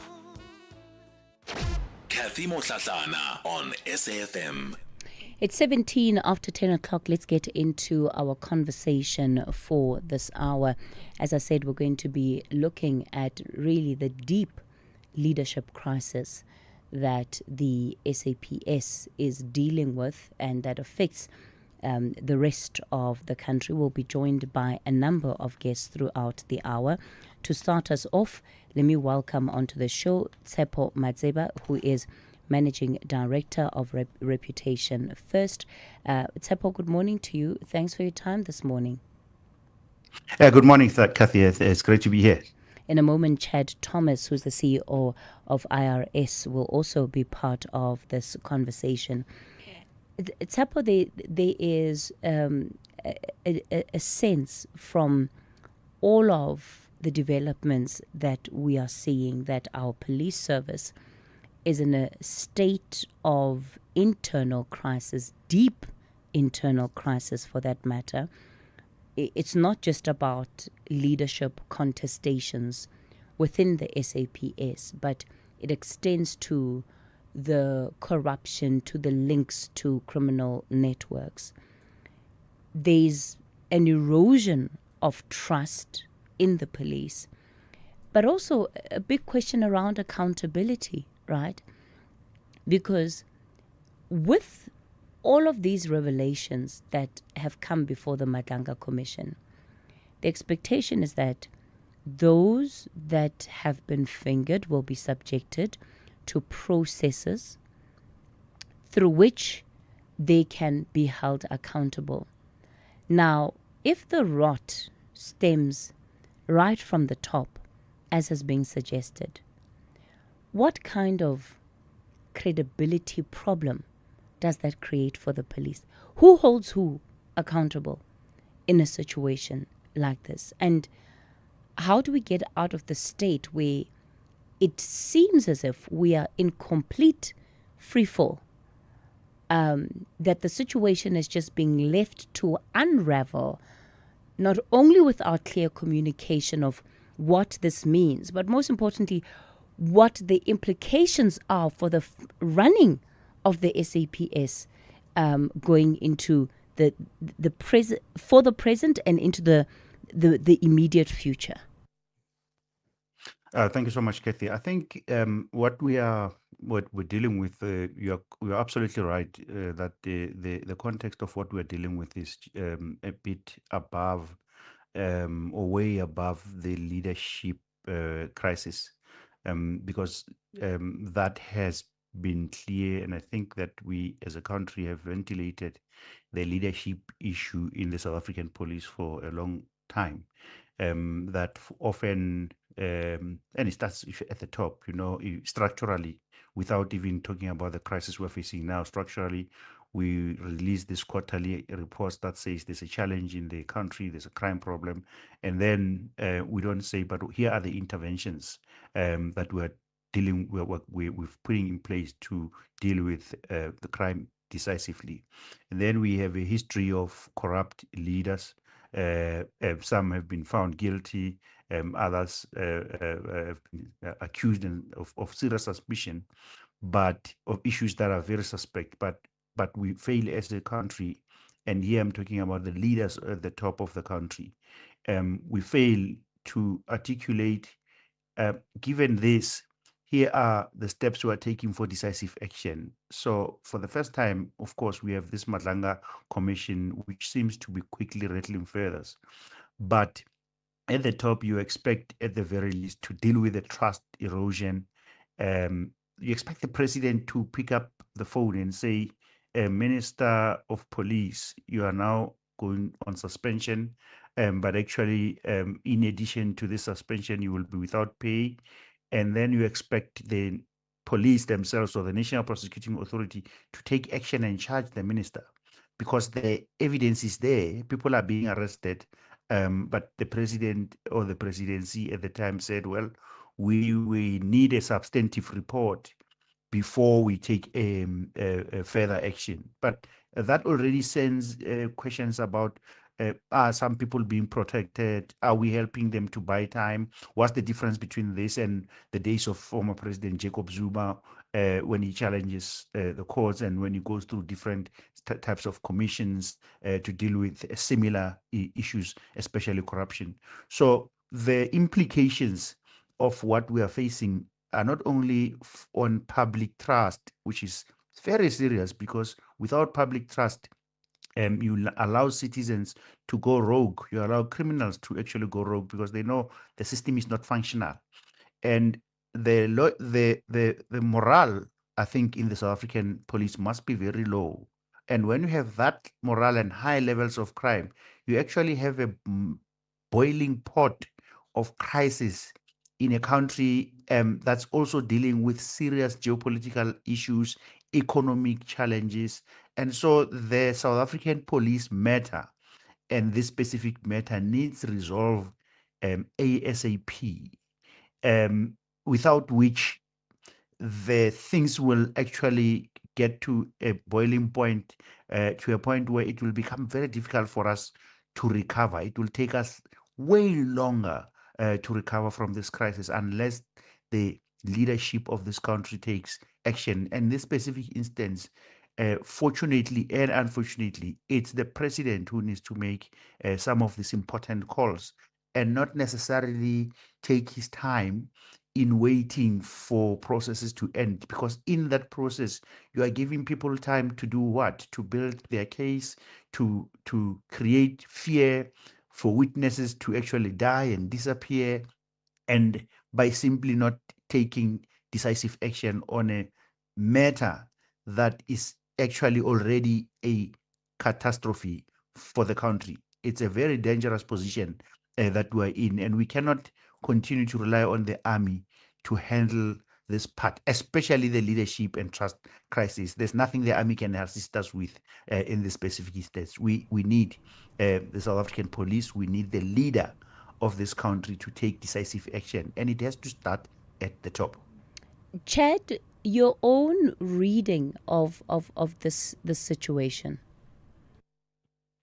Cathy, that's a tough one. Hey, we're in a situation where there's been this deficit of leadership within the police service for a long time. We couldn't understand how our country, with its incredible resources, its vibrant democracy, its free media, still had this intolerable high rates of crime. And now we know the reason. The reason is that there's been this deficit of leadership.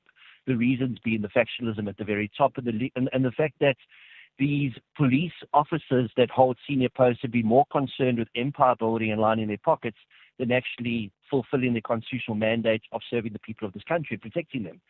So this is a thing that has been in the making for many, many years.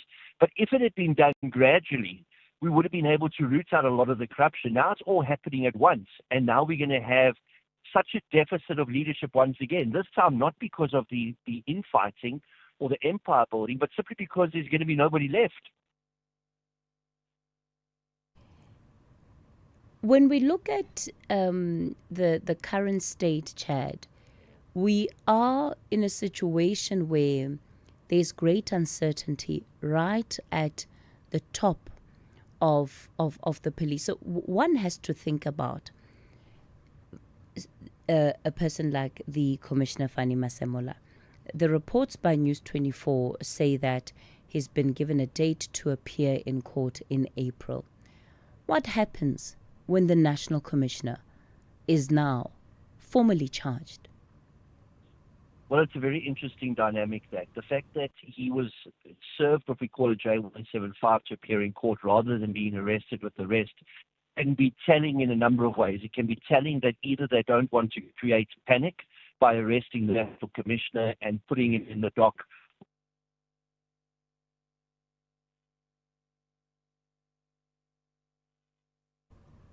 All right. It looks, being done. Sorry, Chad, we lost you for a bit there on the line. If you can start right from the top.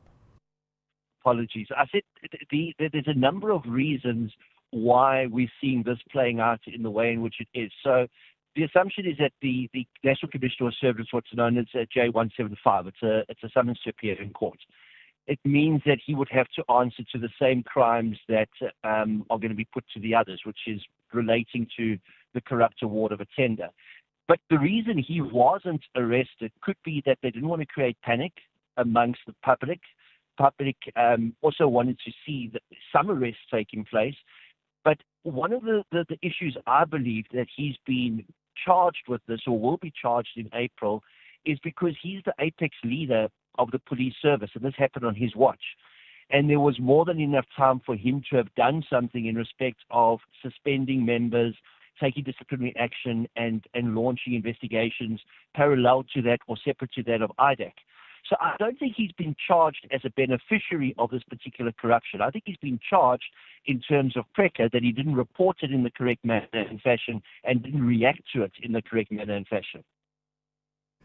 Tsepo, if you were advising the SAPS, the government, the presidency on this matter? Because, again, it is a moment of deep crisis. What would you say they need to be communicating to the people, and how do they need to be communicating? Yeah, look, I mean, it's a difficult job, but what we are witnessing in our country, policing environment, is not just an isolated incident or a momentary governance lapse. So it's actually a deep systemic crisis rooted in the erosion of trust and accountability. And what I would want to say, firstly, to the police and the leadership of the police is that the policing relies on a social contract. And so the expectation is that citizens surrender a degree of power to the state. And with the expectation, of course, that the police will act lawfully, fairly, and in the public interest. And that's the core that we shouldn't forget as a leadership team, and the message that needs to land from the president, from the leaders in the police to the citizens, that when that contract is weakened, consequences are far-reaching, and then you have citizens that begin to question not just individual leaders, but the integrity of the institution itself. And so where we are at, the president needs to say and state without shaking, without sounding like he's protecting individual, without sounding like this is rhetorical. You need to be empathetic and direct and firm, and assert the fact that the South African police as an institution is still functional, that there are men and women who are able and capable of dealing with the issues. The acting minister has to appoint an acting commissioner as soon as possible and articulate the roles and responsibilities. But also at the presidential level, you want to almost say that there is a new structure, interim structure that's taking over the South African police. That's sort of where it's going, because you can't solve this deep systemic issues with the same people in the room. You need to remove, at least at the top of the police leadership, you need to remove people who were implicated or who simply were silent, but they knew about things that were happening. Okay. Remove them from the system and place people who are willing to take risks, such as Kwanazi did. Let's pause it there. It's 10:30. Let's take the latest news headlines. Thank you, Cathy. On the news headlines on SAFM, I am Onde Lambana, and a very good morning. Gauteng Community Safety Chairperson Dr. Bandile Masuku says accountability must be allowed to run its full course following charges against senior police officials. 4 men have been shot dead following a shootout with police at Site C in Khayelitsha in Cape Town, and the National Consumer Commission has issued a product recall of over 17,000 units for specific batches of 6% Slimzy pomegranate squash following safety concerns. A full update follows at the top of the hour. Taking a look at your markets this morning, the rand is currently trading at 17 rand 04 to the dollar, 22 rand 72 to the pound, and 19 rand 69 to the euro. Asian markets were mostly weaker at the close. The JSE red across the board during mid-morning trade. European markets are trading lower. Gold is trading at $4,450, platinum $1,872 per ounce. The price of Brent crude oil is at $105.08 a barrel. If you're active on social media and love SAFM, we hope you'll take a moment to like or follow our SAFM page on Facebook and Twitter. These are the best places to find all the guest information, conversations, and stories you love from your favorite presenters, along with regular updates from SABC News. And don't forget, you can send your questions to feedback@safm.co.za. SAFM, leading the conversation. Entlek Let's Connect is coming to you from the Montreux Jazz Festival in Franschhoek. For the first time, this iconic festival takes place on African soil. Join Penny Libiani and Fran Rico for exclusive interviews, behind-the-scenes access, and the festival experience. Watch Friday, the 27th of March at 4:30 p.m. on SABC2. Entlek, let's connect. Be part of the moment. SABC2, you belong. SAFM has signed a code of conduct that is enforced by the Broadcasting Complaints Commission of South Africa. Under the code, we are committed to giving news that is accurate, comment that is fair, and programming that is not harmful, does not amount to hate speech, or contain violence or explicit sex. If you think we are not living up to that code, then you can inform the Broadcasting Complaints Commission of South Africa. Direct any complaints in writing to the Broadcasting Complaints Commission of South Africa. PO Box 142365, Craig Hall 2024. Fax to 011-326-3198 or an email to bccsa@nabsa.co.za. For more information, please visit www.bccsa.co.za.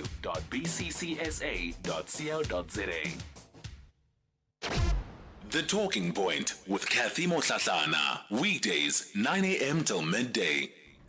You're listening to The Talking Point. We are unpacking the unraveling within the SAPS and what is needed in the moment to try and bring a sense of stability and really give some form of comfort to South Africans that things in the SAPS are under control.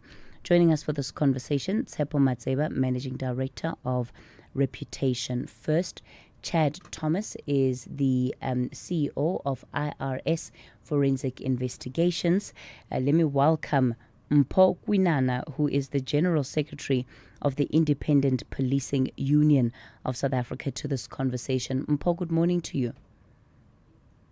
To your listeners. Let me come to you, Mpho, and give you an opportunity. I think just your reflections and maybe a sense of what it is that your members are saying about these developments. Yeah, this is very bad. I think the police are not stopping to disappoint. You will remember this started from as far as 2008 with the then National Commissioner of Police, and may he so rest in peace, Jackie Lady, and up until where we are today, and we are not learning anything. And these conducts of the National Commissioners is harming the image of the service. It's also destroying the morale of police officials, boots to the ground. And since this incident took place, I had an opportunity to interact with members that are coming from elite units. And one of their messages is that they say, and I'm quoting it, it's time we have a new management in the SAPS. All must go, from General Masemola, General Kumalo, General Mkwanazi, General Senona, General Sintumul, General CB. And I'm not saying this is correct. It's their views, because of what is happening in the SAPS today. And then the other one says they are going to go on like this, trapping each other, arresting each other, and so on. And this one, he says, we're going to run tired. It's very important. We're going to run tired as junior members. We have been trying to hold ourselves, not to turn our backs against the SAPS, and never went to private institutions. Because this is a calling for us. We are patriotic and fear not, but God. So these are the messages that are coming from the members on the ground. As a union that is an important stakeholder of the SAPS, what is the message that you have been communicating officially? What concerns you the most about this situation? The union has been very, very vocal against poor governance, the issue of non-compliance. When we identify risks, we will then make them known to the senior management.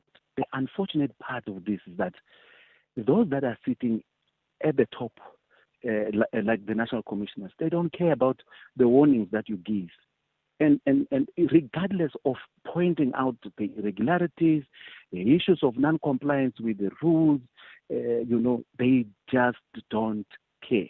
But we are happy that chickens are now home to roost. PFMA, it's very clear. I think Section 38, it directs that the national commissioners or accounting officers has a duty to report corruption and to stop it from happening.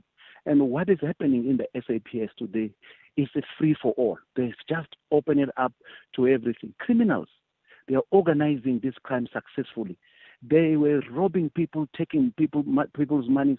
They're no longer doing it outside there. They're doing it within the South African Police Service. You remember the 3.4 billion rand on PPEs.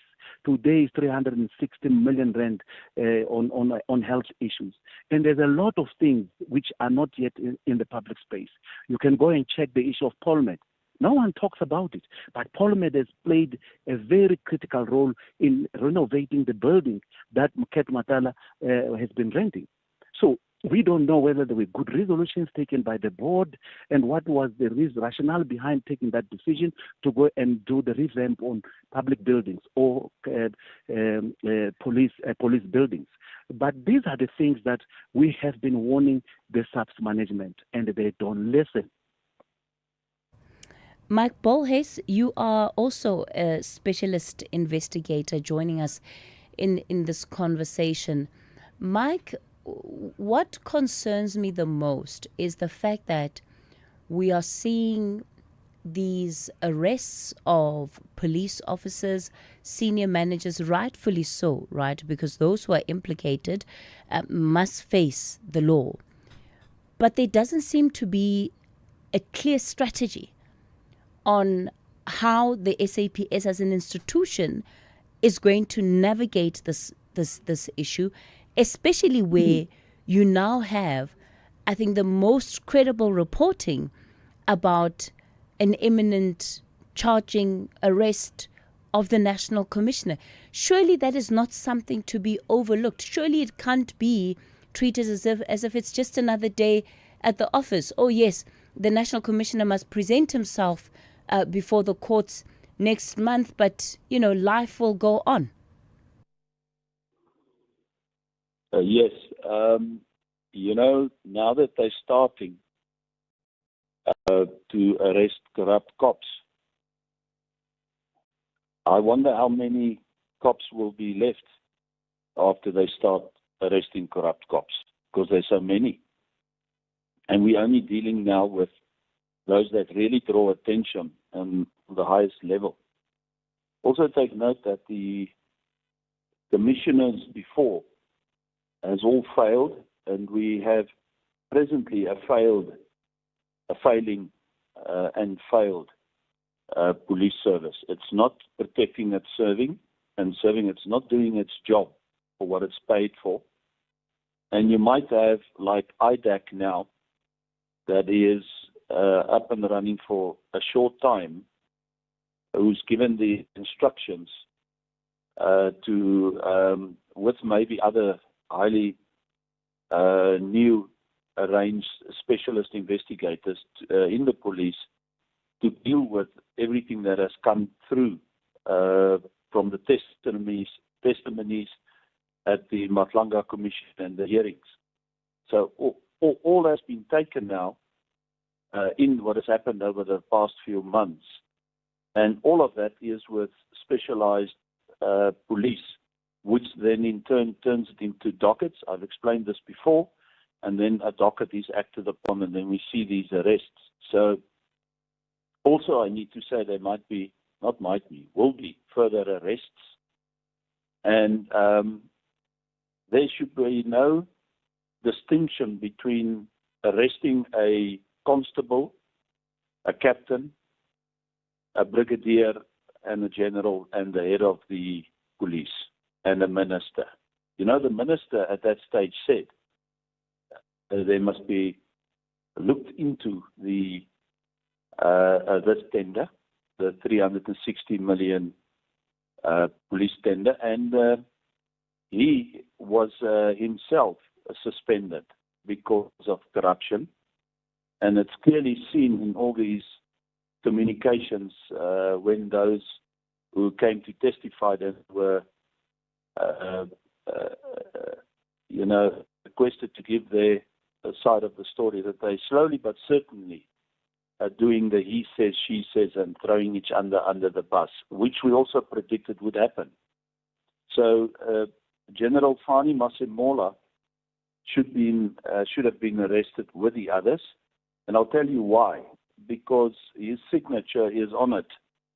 Although he might not have physically drawn up the tender himself, because he's got departments, at the end of the day, the head of the police cannot put a signature on something unless he's thoroughly, 360 million, for God's sake, thoroughly identified, evaluated, did a vetting evaluation, did a risk analysis, an investigation in its totality on all the administrative information and parties involved. That was not done. You cannot sign something. The banks will tell you. Any contract will tell you. If your signature is on it, you are responsible. I mean, does the penny not really drop here? Is it not absolute, just clear as day that this is the situation? So my concern is that certain individuals might be treated differently, and that would definitely arouse suspicion and concern and show further forms of corruption, and obviously will put the public in a very further severe spot of distrust, where it's already at. There's no trust in the authorities. I must always add, there's always good people. But when good people do nothing, they are part of the bad people. There's no way that General Mohlahlana did not know what is going on here. Neither the president. The president knows what's been going on in his term the last 10 years. He knows. There's no such thing that they don't know. And if you do not do something about it, I mean, isn't it as clear as daylight that you are responsible? If anybody in my highly specialized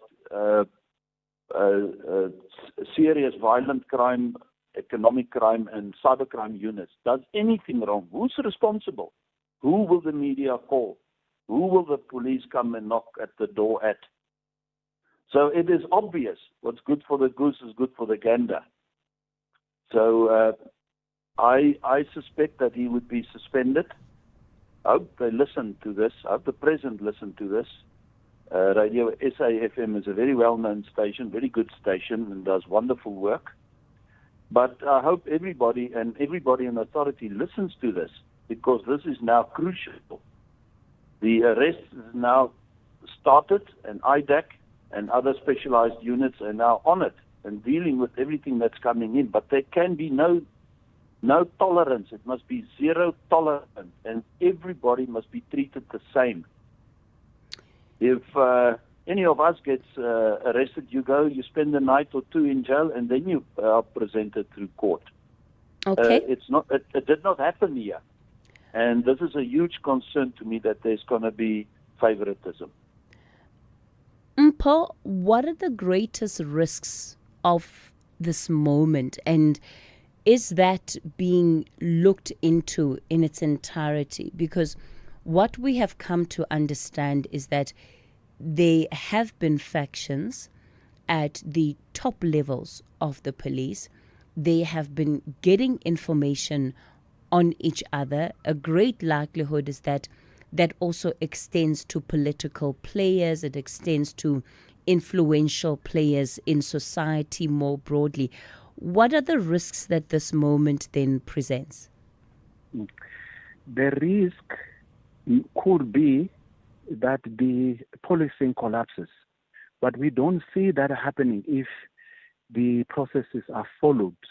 If the president does what is expected of him in terms of the law, and we listened to his office yesterday, the presidency have said that they are not going to politically intervene. They are going to, the president is going to look at the law. He's going to implement the law. And that, to us, it tells us that he is satisfied that if he was to establish a board of inquiry into the first fitness of the National Commissioner to hold office, if he was to hold it, it's going to be successful. Otherwise, one will say, we don't have to go that route. You can sit down with him, and that is political intervention. You can sit down with him and tell him, please pack your bags and leave, just like what he did with Cathy Mohlahlana. He told him they amicably reached a solution, and then he left. So if we don't do it correctly, then we are going to have a problem. The person who's going to act, who is this person who's going to act as the National Commissioner of Police? Currently, we've got DNC General Musikidi. General Musikidi has got a case that is pending against her.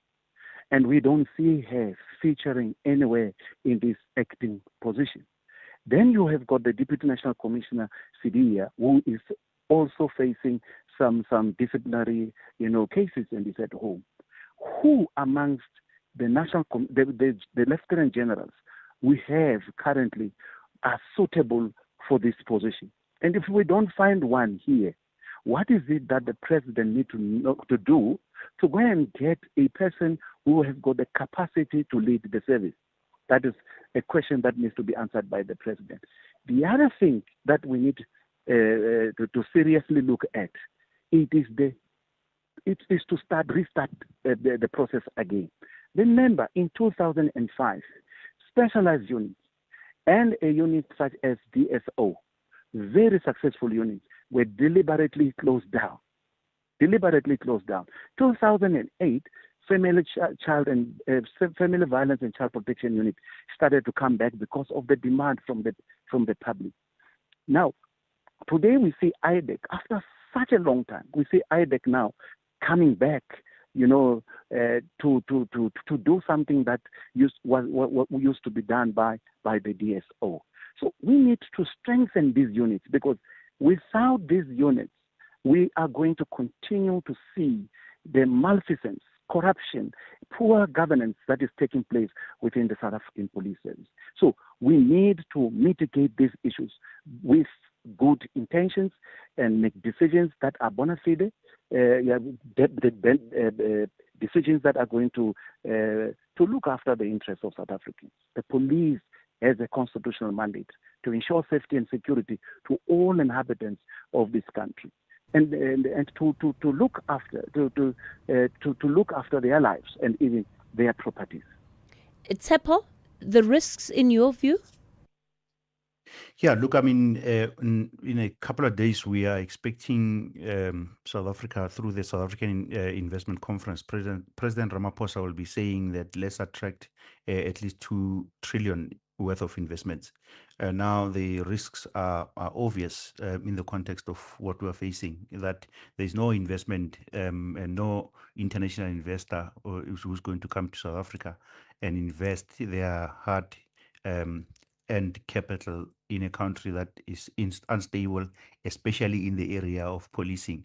But we know that corruption is one of the biggest deterrents for investors. So in reputation terms, perceptions actually are reality. And the perception today is that accountability is inconsistent in South African leadership, but importantly, that is it's inconsistent in the South African police and at the top of the South African police. The consequences and the risk there is that investors could actually step back and be cautious about where and how they place their money in this country. Importantly, there is a risk of despondency amongst the members of the South African police themselves, that when you have over 5,000 misconduct cases in a year and nearly 15,000 under investigation, and that coupled with almost pathetic corruption at the top of the South African police, it means that the institution itself is under question, and that the institution and the system seems not to be credible. It seems compromised, and it is compromised. And when you have leaders who don't act, to put it simply, the minister, it has to start at the top. The minister of police should be dismissed or asked to resign at this point in time, given the extreme levels of revelations that we're seeing. And even at a level of the witness that we saw at Madlanga Commission, who seemed to be an important handler and a connector amongst many, many institutions and people, he should have been arrested after all those admissions before he leaves. And this is where I agree with one of the panelists, the last speaker, that when a person, irrespective of the hierarchy or their level of seniority, when they commit a crime, they should be treated in the same way that a drunk driver gets arrested immediately when they conduct a crime, or a thief gets arrested immediately when they conduct, and they have to go to court to answer. These people should be arrested on the spot. This process that we go through of engagement and engagement after engagement is actually not constructive, because it sends a message to citizens, and we are educating citizens about how to avoid justice, that we can actually use the justice system and our democracy to avoid accountability. It is a disaster, and that's the risk, that investors require a predictable environment, and right now we don't have one. Let me bring in some of the reflections of our listeners. I think we'll just take three and then get ready to wrap this conversation up. Good morning, Osgethy. Osgethy, the fact that it happens under his watch, the commissioner must go. And to gain momentum on this trajectory that we are on, the appointment should be of Nhlanhla Mkhwanazi to be the National Police Commissioner, so that we clear the house. And everybody who's going to come with shenanigans, they will know, the man in charge here doesn't tolerate corruption. Any other appointment of these politicians will be a sit back to the whole thing of the 6th of July. Cathy, how is it that Senzo Mkhunu has not been arrested? He lied about Cyril having agreed with him to disband the PKTT. He lied in Parliament before the ad hoc committee. He lied before the Madlanga Commission. Why is he being protected? Everyone else is in the dock. He should be in the dock. He should have been fired already. I've never seen the president react so quickly to something. Why is it that he reacted so quickly to the summons that Masemola received? Morning, Katie. It's Chris in Maritzburg. You know, the whole architecture of the SAPS needs to be rethought and reinvented. In the first place, you have highly paid top-ranking officials and poorly paid men on the streets and the boots on the streets that you talk about. So it's always the race to the top by everyone at any cost and any price. That is what creates this toxicity. But secondly, as a country, we have never defined who is an ideal policeman or woman. So in a state where there is high unemployment, anyone and everyone becomes a policeman or woman. So we have not defined that. And so all this is an opportunity for us to rethink and rebuild SAPS from scratch. I think maybe to end off the conversation, and I know, Tsepo, I asked you this question earlier, so I'll leave it to Mpho, Mike, and Chad to say, in a minute or less, if you were advising the president and the police minister about what needs to happen next, what would you say they must do? Mpho? The president must call the National Commission of Police and inform him to leave. We don't have to go and spend money on establishing another board of inquiry to look at his fitness to hold office. Anyway, the president, the National Commissioner of Police is fond of this, because when he was asked in Parliament by Ian Cameron, the chairperson of the Portfolio Committee on Police, to say what is it that one needs to do to try and expedite the issue of dealing with the police, the rogue element within the South African Police Service. He said, I'll sit down with them and I'll tell them to leave, because the process, the law that is supposed to be implementing is too long and it goes with meanders and all that. And the other thing is that the president himself, he's going to save South Africans by identifying a man or a woman in good standing who is going to steer this ship to the right direction. And there are principles of NDP that needs to be followed in identifying a good, capable National Commission of the Police. Okay. Mike? Well, you know, the gentleman has all said the things that we say.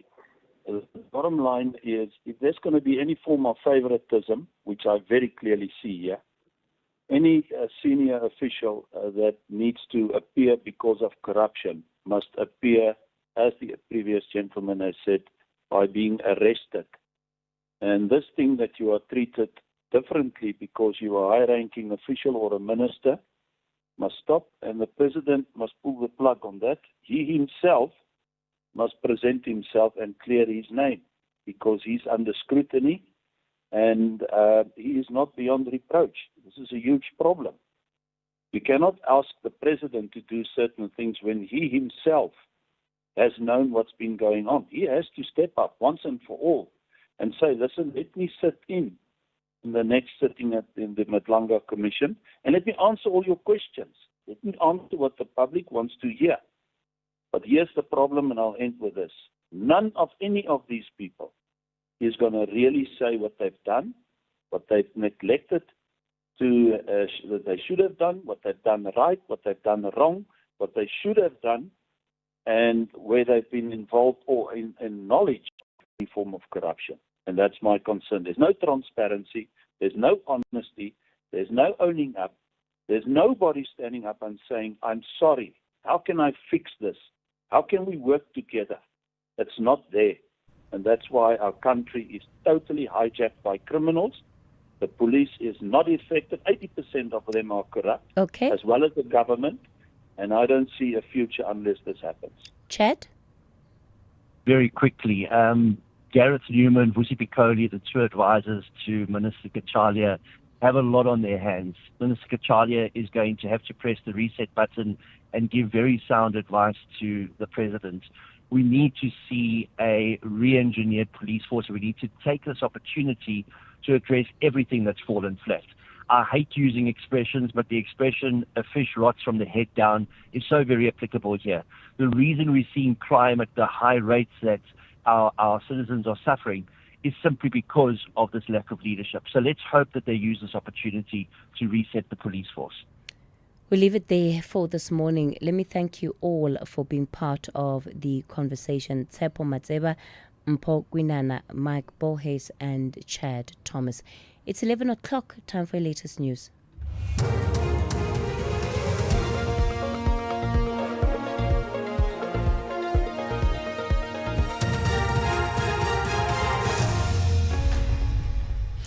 Thank you, Cathy. On the top stories, Masuku speaks of accountability in restoring stability in the SAPS, and 4 men shot dead in a shootout with police in Cape Town.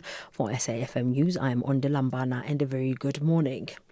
Gauteng Community Safety Chairperson Dr. Bandile Masuku says accountability must be allowed to run its full course following charges against senior police officials. 12 senior police officials and a company director appeared in the Pretoria Magistrates Court yesterday in connection with the alleged irregular awarding of a tender to Vusimbuzi Ket Matlala's company Medicare 24.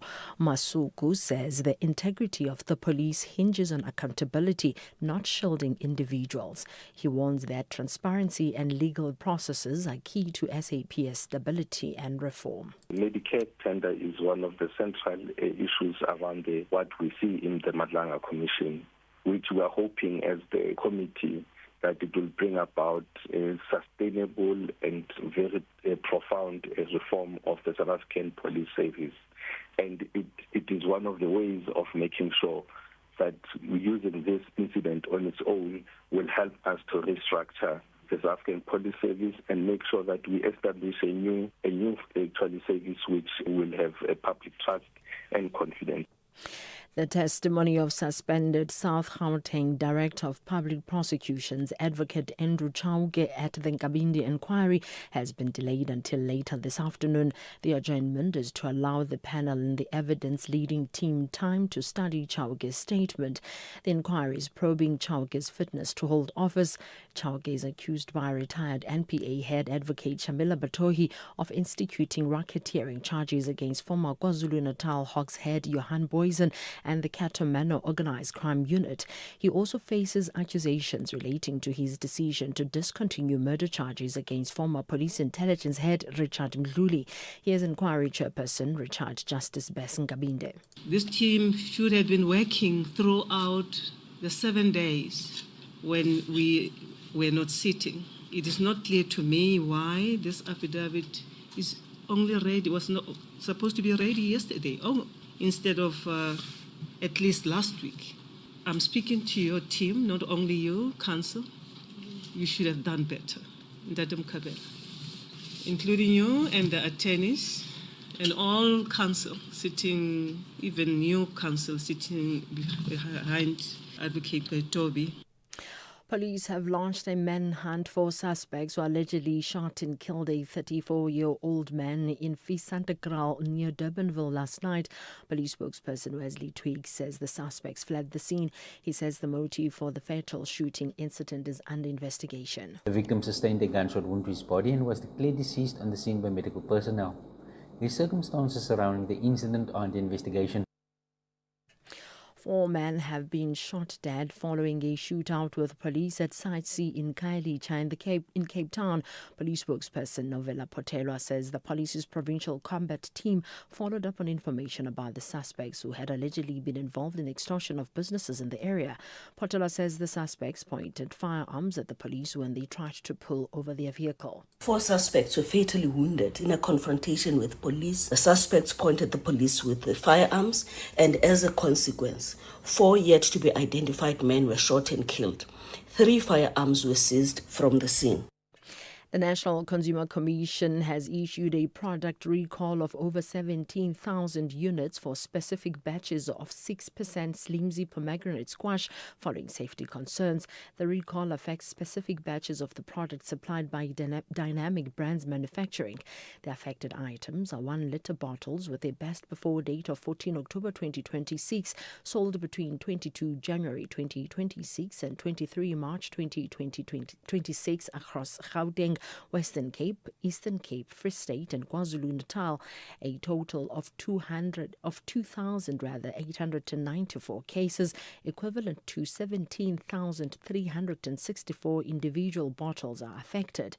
The defect involves blown or swollen bottles that may rupture due to gas formation, posing a risk of physical injury, while ingestion could cause foodborne illness. Consumers are urged not to consume the product and return it to stores for a refund. Recapping the top story, Gauteng Community Safety Chairperson Dr. Bandile Masuku says accountability must be allowed to run its full course following charges against senior police officials. I am Undilambana for SFM News. It lies at 11:30. Are we ready for a real conversation? SAFM, leading the conversations that move us. It's a new day, new deadlines. You're gonna do your best. You're only human. Thank you for your patience. So why, when contacting your business's current provider, an automated voice adds you to an imaginary queue, like you're just another number? Your caller number 17. Not exactly humane, is it? Don't let bad tech choices get in the way. Switch to a dedicated human specialist, because nothing should stop your business. Call 084 1234. Cell C.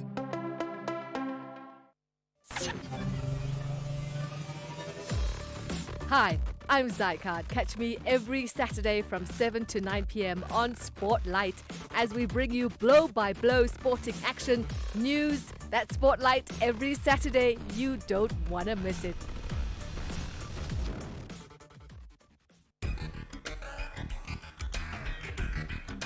The Talking Point with Cathy Mohlahlana. Weekdays, 9 a.m. till midday.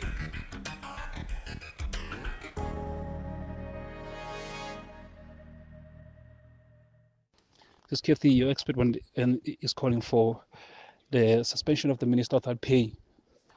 He also has to take into consideration the fact that that might also be problematic as far as the fair labor practices is concerned, and might open up the states for a future litigation. And the president has to weigh all the options. And it's not an easy situation. It's not an easy decision that one will have to make. But ultimately for me, I think the minister should have been the one to say, listen, I'm stepping aside as a Minister of Police, and it's up to my party to give me another role if they wish so, because I want this department to be free of any mistrust from the public. That's leadership from me. Thank you.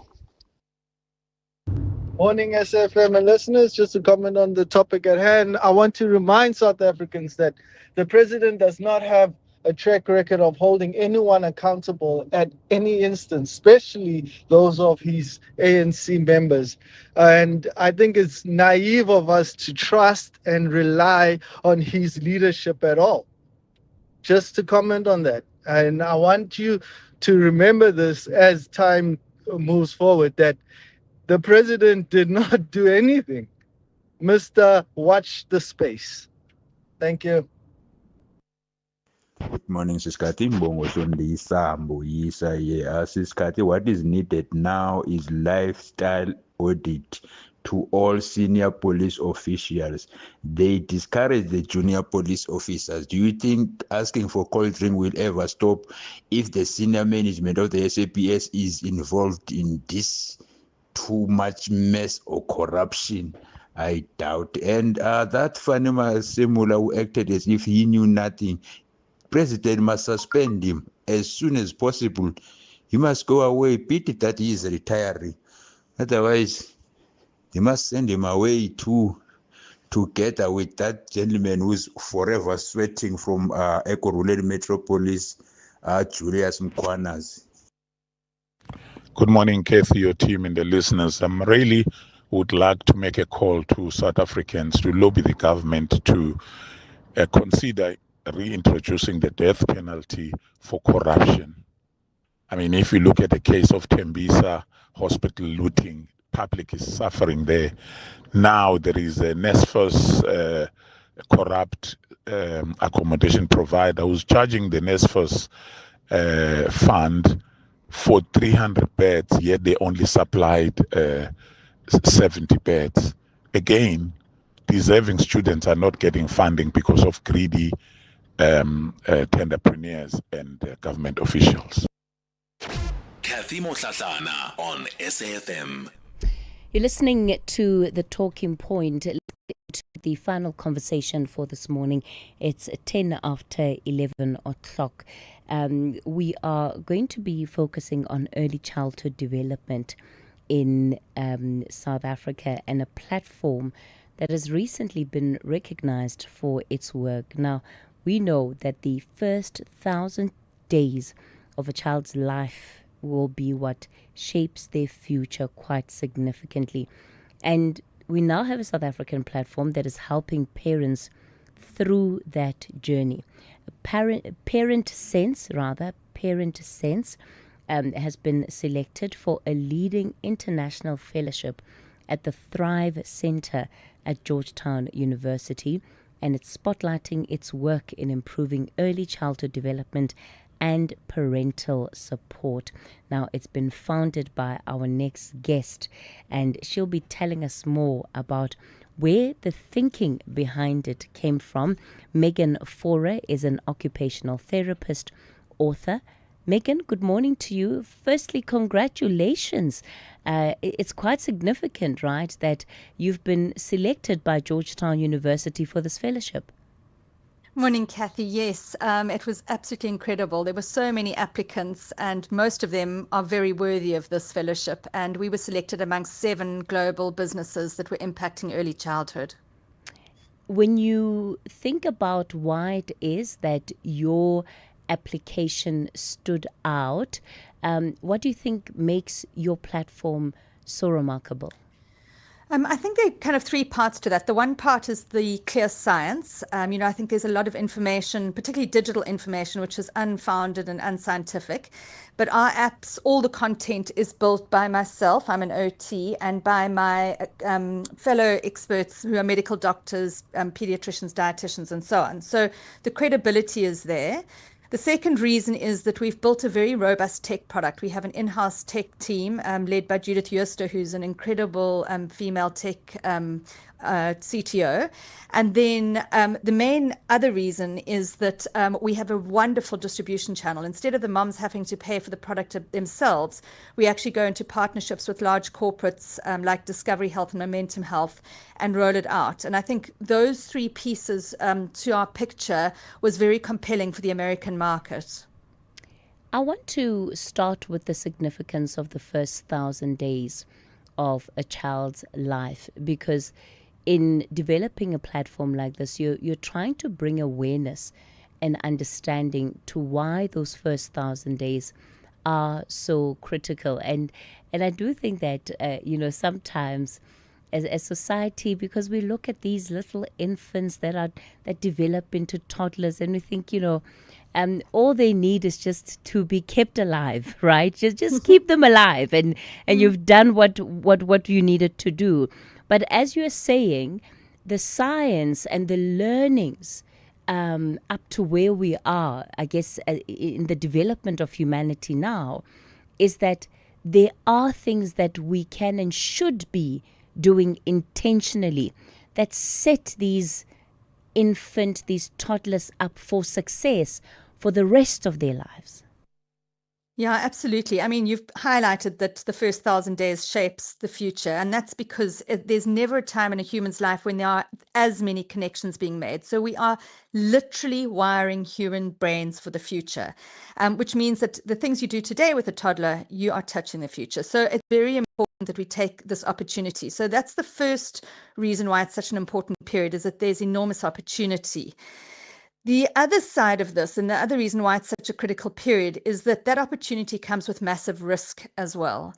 And there's so much risk from poor nutrition, as an example, or a lack of a stimulating environment, or a toxic environment that very often accompanies poverty. And so all of these risks are presented to the mother predominantly, because she's the primary caregiver usually, and the child. And so this maternal infant dyad, as we call it, really presents this incredible opportunity, but with it comes this risk. And so it's very, very important that healthcare systems, whether it's governments or whether it is corporates or whether it is us as families and communities, actually really do support this period of risk and opportunity.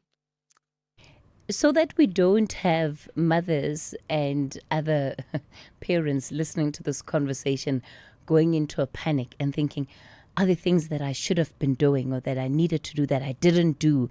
And what does this mean now for my child? Let's unpack this a little bit more deeply, Megan.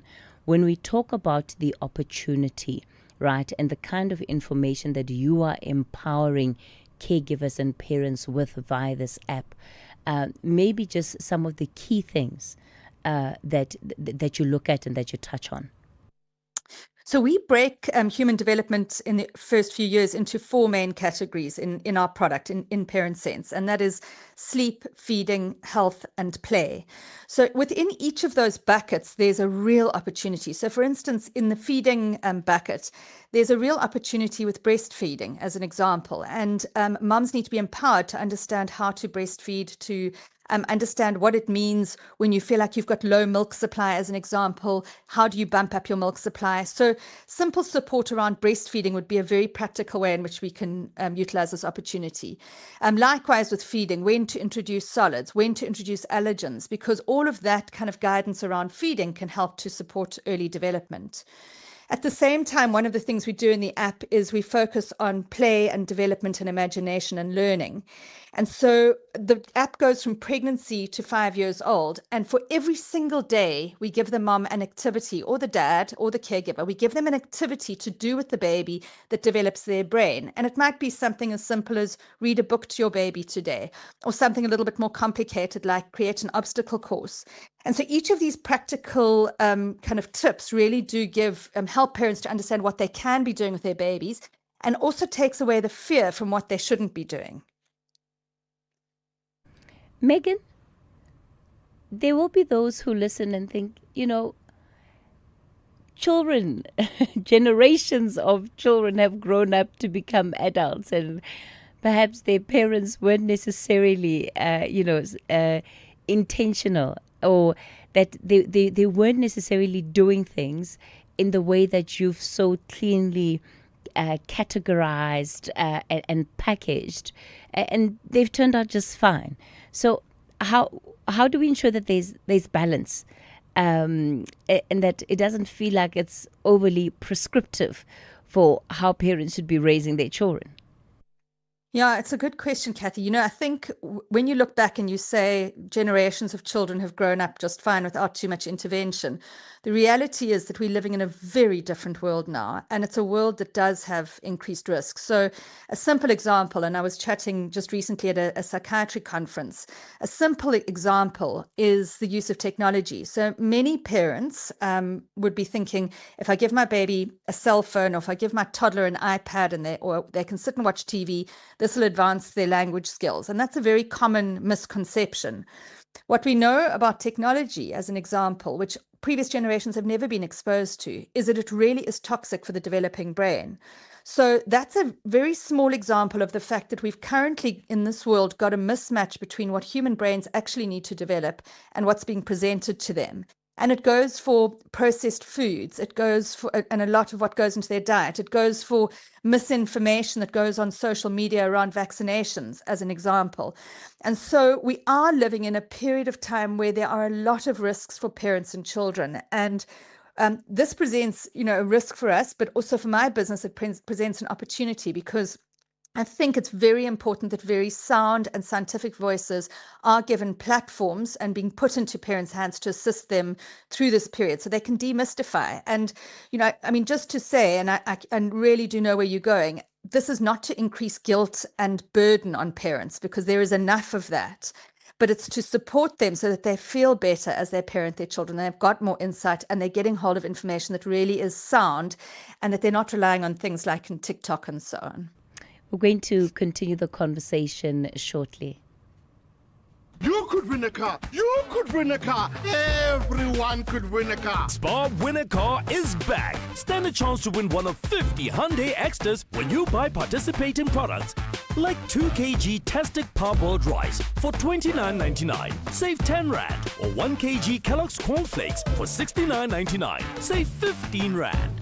Price is valid from 23 March till 7 April. Shop, swipe, and win while stocks last. Only at Spar. T's and C's apply. You are listening to The Full Circle, a space where generations come together in conversation that seek to spark curiosity, inspire innovation, and feed the curious mind. For arts, culture, and robust conversations, join me every weekday between 1 and 3 p.m. on The Full Circle with Bridget Masinga as we explore the stories, lessons, and conversations that guide us back to self.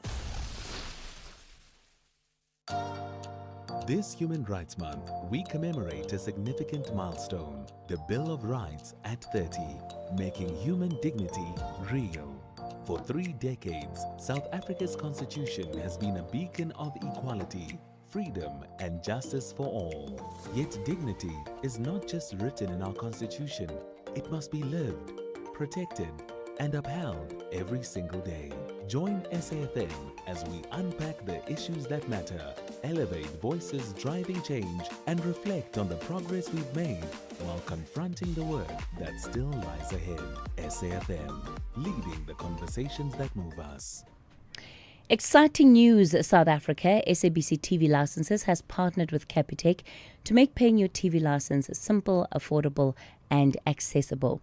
If you're a Capitec client, sign into the app and click on Transact. Next, select Pay Bills, then click Pay At, and enter your reference number to complete your payment. It's as easy as that. You'll receive instant SMS confirmation. Now you can keep your stories alive and your screens shining bright. TV licenses, pay yours, make a difference. The Talking Point with Cathy Mohlahlana. Weekdays, 9 a.m. till midday.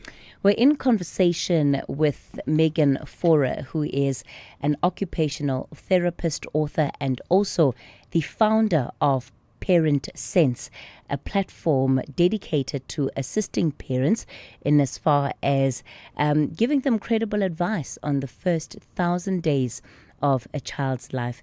Megan, you have touched on the subject of technology, and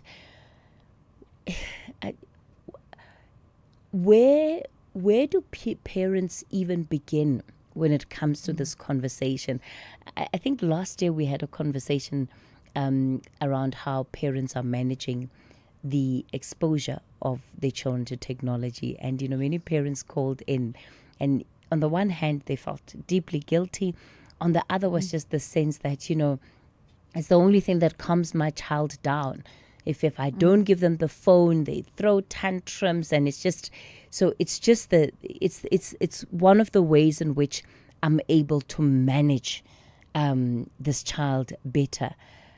How should we be approaching the introduction of technology? And I say introduction, but the reality is these children are basically born with cell phones in their hands. So how do you think parents can manage it, and what is the science telling us about how technology affects the development of infants, of toddlers? Because I do see some parents giving their infants the phone, even if they're holding it up for them. But the point is that the exposure, it's happening very, very early on. No, it certainly is. And it's probably the thing that keeps me up most at night when I think about the risks for this generation. So there are a couple of things. First of all, to understand this, we need to understand what the human developing brain needs in order to wire properly. So the one thing that they need is sensory stimulation. So that's exposure, like running outside, having bare feet on the grass, digging in the sand. All of that type of sensory exposure is important for brain wiring. And the other thing is relationship. So actually connecting with another human being, having my needs taken care of, making eye contact, doing serve and return type language conversations. So those are the two big buckets that wire the brain. Now, if you think about technology, put a child down in front of an iPad. Those two things are completely void. There is absolutely no sensory information other than a little bit of visual and maybe some auditory, which doesn't do much for learning. And the other one is that there's no relationship, because even if you are engaging with a little video, it can't read your signals. So what's happening is that these human brains are literally starting, and we're seeing that. I mean, there's a lot of research that's coming out now that's actually looking at brain scans of these babies' brains, also looking at the number of words they've acquired by 18 months. There's a lot of measures that are coming out, motor planning, all sorts of things. And what it is showing us is that these children are behind the curve if they are seeing technology. So because of that, the American Academy of Pediatrics has recommended absolutely no technology for babies under 12 months of age. So you should never see a cell phone or an iPad or TV screen even, because it does hamper development. And once they do start to have access, it should be in very limited amounts of times and very carefully curated. So TikTok, as an example, is an exceptionally dangerous platform for developing brains, because it hits a dopamine channel in the brain. It gives them instant feedback that they can't get elsewhere in life. And so they become addicted to that. And so, I think the burden on parents right now is to not expose their children to technology. But as you said at the beginning, that's a lot easier said than done, because these children are being born with cell phones in their hands just about. I mean, parents are giving it to them to calm them from very early on. So I think, when I think about working with parents, I have kind of two things that I say to them. The one is just as much as possible, limit it for as late as possible and for the fewest number of hours in the day until your child is at least 3 years old. So really, if it's 10 minutes in a whole day while you're having to prepare a dinner or something, the technology babysitter, that should be the only time it's used. But the other piece, and also a really, really worrying piece that parents do need to be conscious of, is that every time you dip your head into your cell phone, you're removing yourself from your baby. And there's a word for this now. It's called technoference. And it's the interference between relationship from the parent towards the child. And it's also going to have impacts. And so what often happens when this technoference comes up, the baby becomes irritable. And so what happens is that the parents hand them a cell phone for them to stop being irritable. And so you can see how this cycle is developing. Parents are not attending to the little ones. Little ones are crying. They're handed a cell phone, and the cell phone is then hampering the development in other areas. So it is an area that I'm very, very conscious of, and actually do talks on that, because I think we need to educate parents. You know, Meg, I'm recalling part of what came out of that focus that we had again. And as you're talking about limiting exposure and curating then what it is that your children can see, I remember parents complaining about Coco Melon. And and you know, what is too much Coco Melon? What is too little Coco Melon? Should they even be watching Coco Melon at all? Because they seem to be differing views even amongst yourselves as professionals. Yeah, look, Coco Melon is one of the ones. In fact, if you go onto my Instagram, which is meg4.sense, you'll actually see I've done a video on Coco Melon specifically. And the reason is that of everything little ones can watch, Coco Melon is probably one of the worst. I mean, there are TV programs that have better content. So if a parent is looking for that type of thing, it should be real images rather than animations. So something like Miss Rachel is a much better example of that. It should have slower music and slower moving animations as well, or slower moving images. So, if you can get that right, then you're doing a little bit better. So, the old fashioned Barney or the new Miss Rachel are much better options than those animations like Coco Melon. But it's supposed to be all cartoons, Megan. And didn't most people who had the opportunity of having a TV, didn't children grow up in cartoons? Haven't children been growing up on cartoons for a long time? Yeah, yes and no. So first of all, when I was young, I mean, there was so little opportunity to watch TV that you would only maximum getting an hour in a day, even when you were, kind of a teenager. So I do think that the amount of access now is very different. And secondly, you can't compare the animations that were around in the 1970s, like Bambi or Dumbo or whatever. You can't compare those to Coco Melon. What's happened now, and in fact, there was a lawsuit that got ruled on yesterday in America against Meta. And what they're finding is that they're actually building into the algorithm addiction pathways. Now, that's happening on the scroll on Instagram as an example, but it's just the same for our toddlers who are watching animations now. The animators and the businesses who are running that, they're clever. And so they are building in addictive pathways for these babies. So it's a completely different thing. You can't compare the animations from the past to the new ones. Megan, parents who are listening, who want to take advantage, where do they need to go? What do they need to do to learn from all of the wisdom that you and your team are curating and putting together? So the Parent Sense app is the best place to go. And when you're in our community of Parent Sense app users, you'll be invited to completely free webinars where we deal with these type of issues along with a whole lot of other ones. Like last week, we dealt with getting babies to sleep.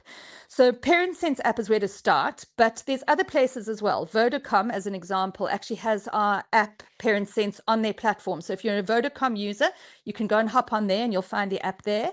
And then many medical insurers in South Africa, and medical aids like Discovery Health and Sasolmed and Momentum Health, they also offer the product free of charge to their mums. So there's a lot of places where you'll be able to access this information. Megan, congratulations, and we wish you all the best as you continue to develop this product. For parents, caregivers, guardians, don't say you don't know. Parent Sense is the name of the platform, so do take advantage of it. And as you heard, no more Coco Melon. It's 11:30. Thank you, Cathy. On the news headlines, City of Tshwane Mayor Nasi Pimoya says the city is taking action against municipal officials implicated in alleged wrongdoing at the Madlanga Commission. Gauteng Community Safety Chairperson Dr. Bandile Masuku says accountability must be allowed to run its full course following charges against senior police officials. And DA Johannesburg mayoral candidate Helen Zille has approached the court to urgently interdict the over 10 billion rand wage deal between the city and municipal workers union SAMU. A full update follows at the top of the hour.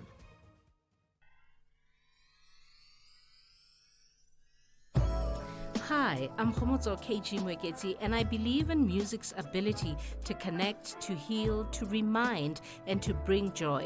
And each week on my Saturday and Sunday show Seasons right here on SAFM, I endeavor to do just that. So join the movement of Seasons every Saturday and Sunday, 10 a.m. to 1 p.m. It's addictive. You might invite a friend. Seasons, only on SAFM 104 to 107 nationwide, with me, KG Mweketi.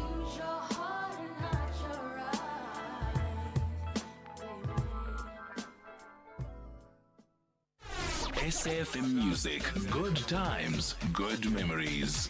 I'm just like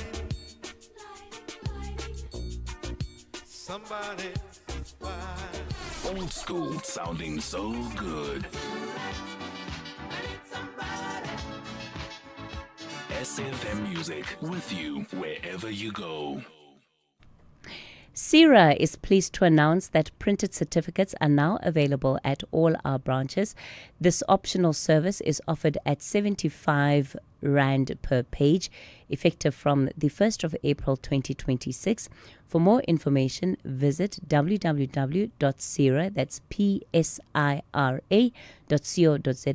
or call 086 133 3850.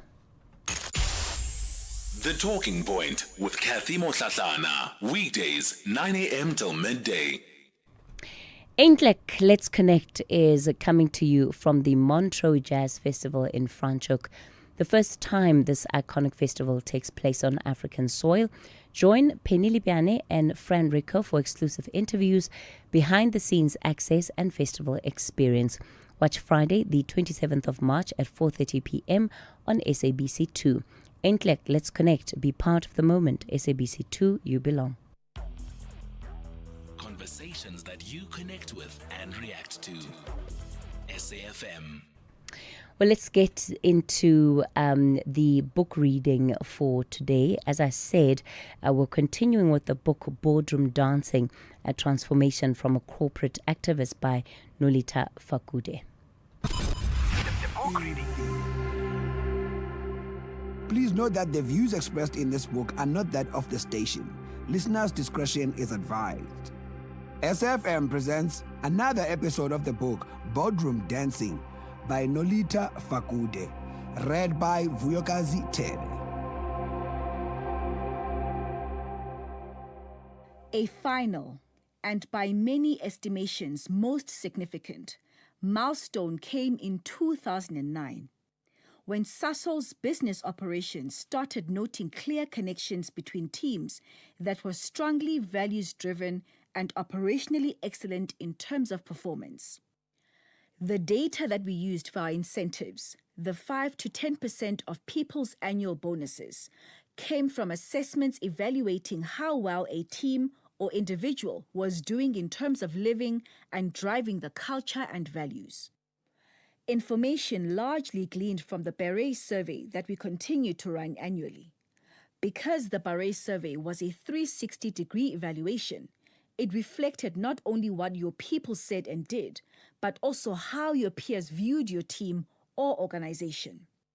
Across the company, people started noticing and recognizing the link between teams that scored well on the Beret survey, those that enjoyed more cohesive team relationships, and those whose performance was improving. It came down to the fact that teams that communicate better tend to share information better, have fewer safety incidents, and are more productive and operationally excellent. This is not rocket science, and there really were not too many surprises when you saw the Beret results and knew the teams. Nonetheless, engineers and scientists tended to particularly value this kind of hard correlation. So these results gave our culture change program the momentum it needed to achieve mainstream acceptance. By 2010, the only people who stuck out were those not driving the process. Personal success. One of the greatest aspects of my life in Joburg as a single professional woman was the strong friendships I was able to develop with other professional women whose careers span the legal, business, and political fields. Almost immediately upon relocating to Joburg for good, I realized I had numerous female peers and mentors to call on both professionally and socially. I was invited by some of these friends to join a stokvel, traditionally a savings or investment society in which members regularly contribute an agreed amount, from which they each get a turn receiving a lump sum payment. Our group of ladies turned out to be more concerned with letting our hair down than we were with raising money. We were all in high-profile executive jobs and needed a safe space in which to excel. About 15 to 20 of us met monthly at someone's house, generally with our kids in tow. Typically, at the end of the evening, signaling that it was time to depart for home, the host would play the beautiful Waiting to Exhale soundtrack, and we would all heartily sing along to Count on Me, cementing our commitment to emotionally support each other from month to month. Over the course of these monthly gatherings and regular holidays spent together, these women and their families became pillars and my extended family. With our children becoming friends and gaining an extended network of aunties, the social and familial anchor of women has kept me going for almost 20 years now. Chapter 13. Extending my reach. When I joined Sasol, I had specifically been brought in because of my experience in HR, strategy, and culture change processes. However, for some time, I had aspired to get more experience around operations. In my initial negotiations with Pat, we had agreed that in addition to leading the processes so urgently required by the company around culture change, my work would over time be integrated into multiple aspects of the business, including more exposure to operations. The allure of operations was twofold. First, it is widely considered the heart of any business. And second, it remained an area rarely populated by women or Black people. So naturally, it was a tantalizing challenge and a box I wanted to tick. I believe a large part of why so few women or Black people make it to operations comes down to trust. That is, leaders trusting you to handle such a key stretch opportunity, delivering on the core business. Stretch opportunities are naturally perceived to carry a certain risk, and so the question of how you select someone for such a chance is paramount.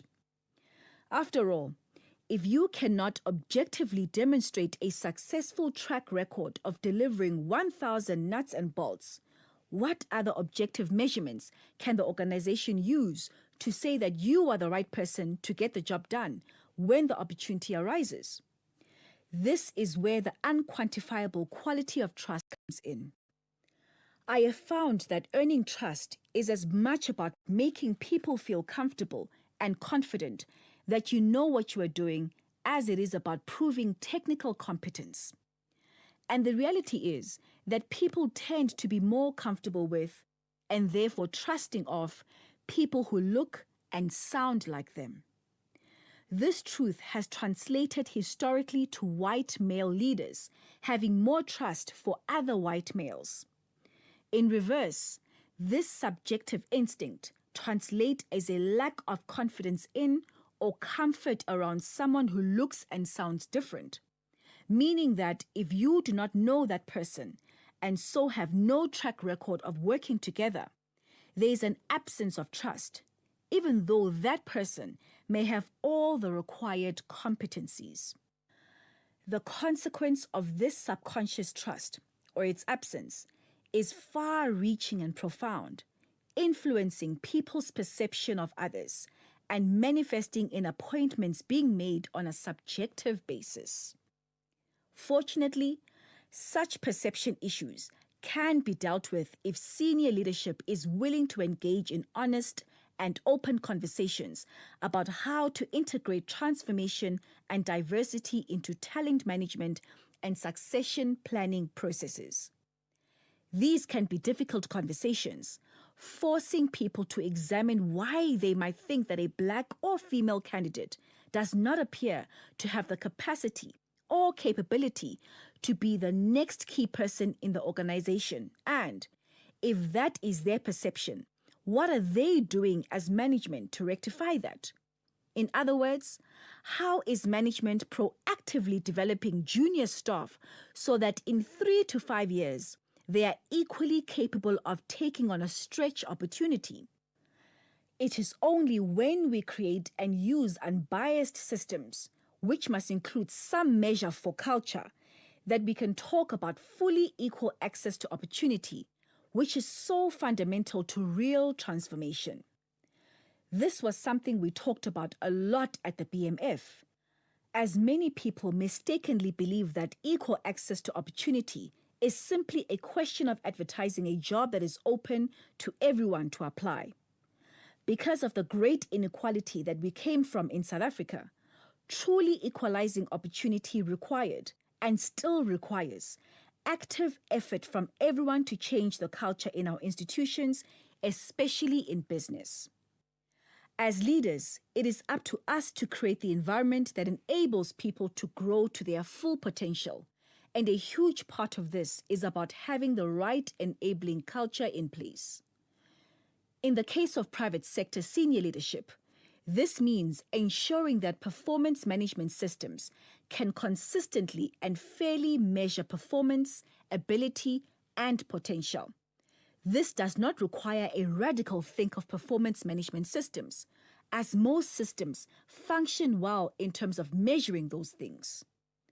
The failure of these systems comes primarily from not measuring the culture. That is, how enabling is the culture for all individuals to prosper and grow in the company, and how well is the person delivering in terms of promoting that culture, as well as from the potentially subjectivity of the assessor. 90% of performance management systems will function fairly and consistently if you add culture as one of the measures that a person is expected to deliver on. If you have defined and desired values, cultures, and behaviors up front, you can consistently measure everyone against these. Obviously, you'll have a problem if the values and behavior are not clearly defined, as the system requires that everyone uses the same definitions to function properly. In other words, you must already have done the work of co-defining the values and sharing them across the organization before you can incorporate them into an employee assessment system. But once this has happened, you have created the necessary context to measure or assess performance when it comes to living the defined values and culture.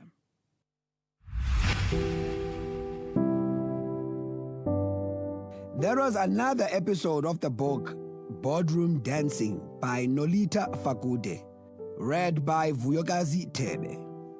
The book is available online and in all leading bookstores countrywide. It is broadcast on SAFM at 11:45 Monday to Thursdays on The Talking Point. The book is produced for the station by Vovi Patala, read by Vuyokazi Tebe. Technical production, Wiseman Manele, Nanda Koza, and Tato Mapuru.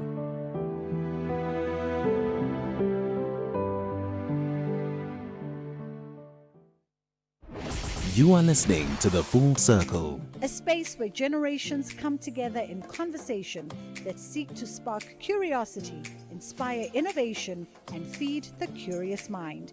For arts, culture, and robust conversations, join me every weekday between 1 and 3 p.m. on The Full Circle with Bridget Masinga as we explore the stories, lessons, and conversations that guide us back to self.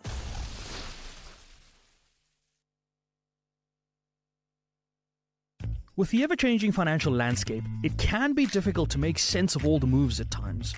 Join me, Jimmy Moyaha, on the SAFM Market Update with MoneyWeb, Mondays to Thursdays, 6 to 7 p.m, as we break down the key market trends, top financial stories, and smart investment insights, all in one place. It's everything you need to stay financially informed and ahead of the curve.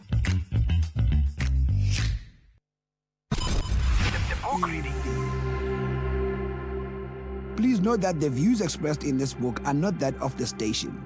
Listeners' discretion is advised. SFM presents another episode of the book Boardroom Dancing by Nolita Fakude, read by Vuyokazi Tere.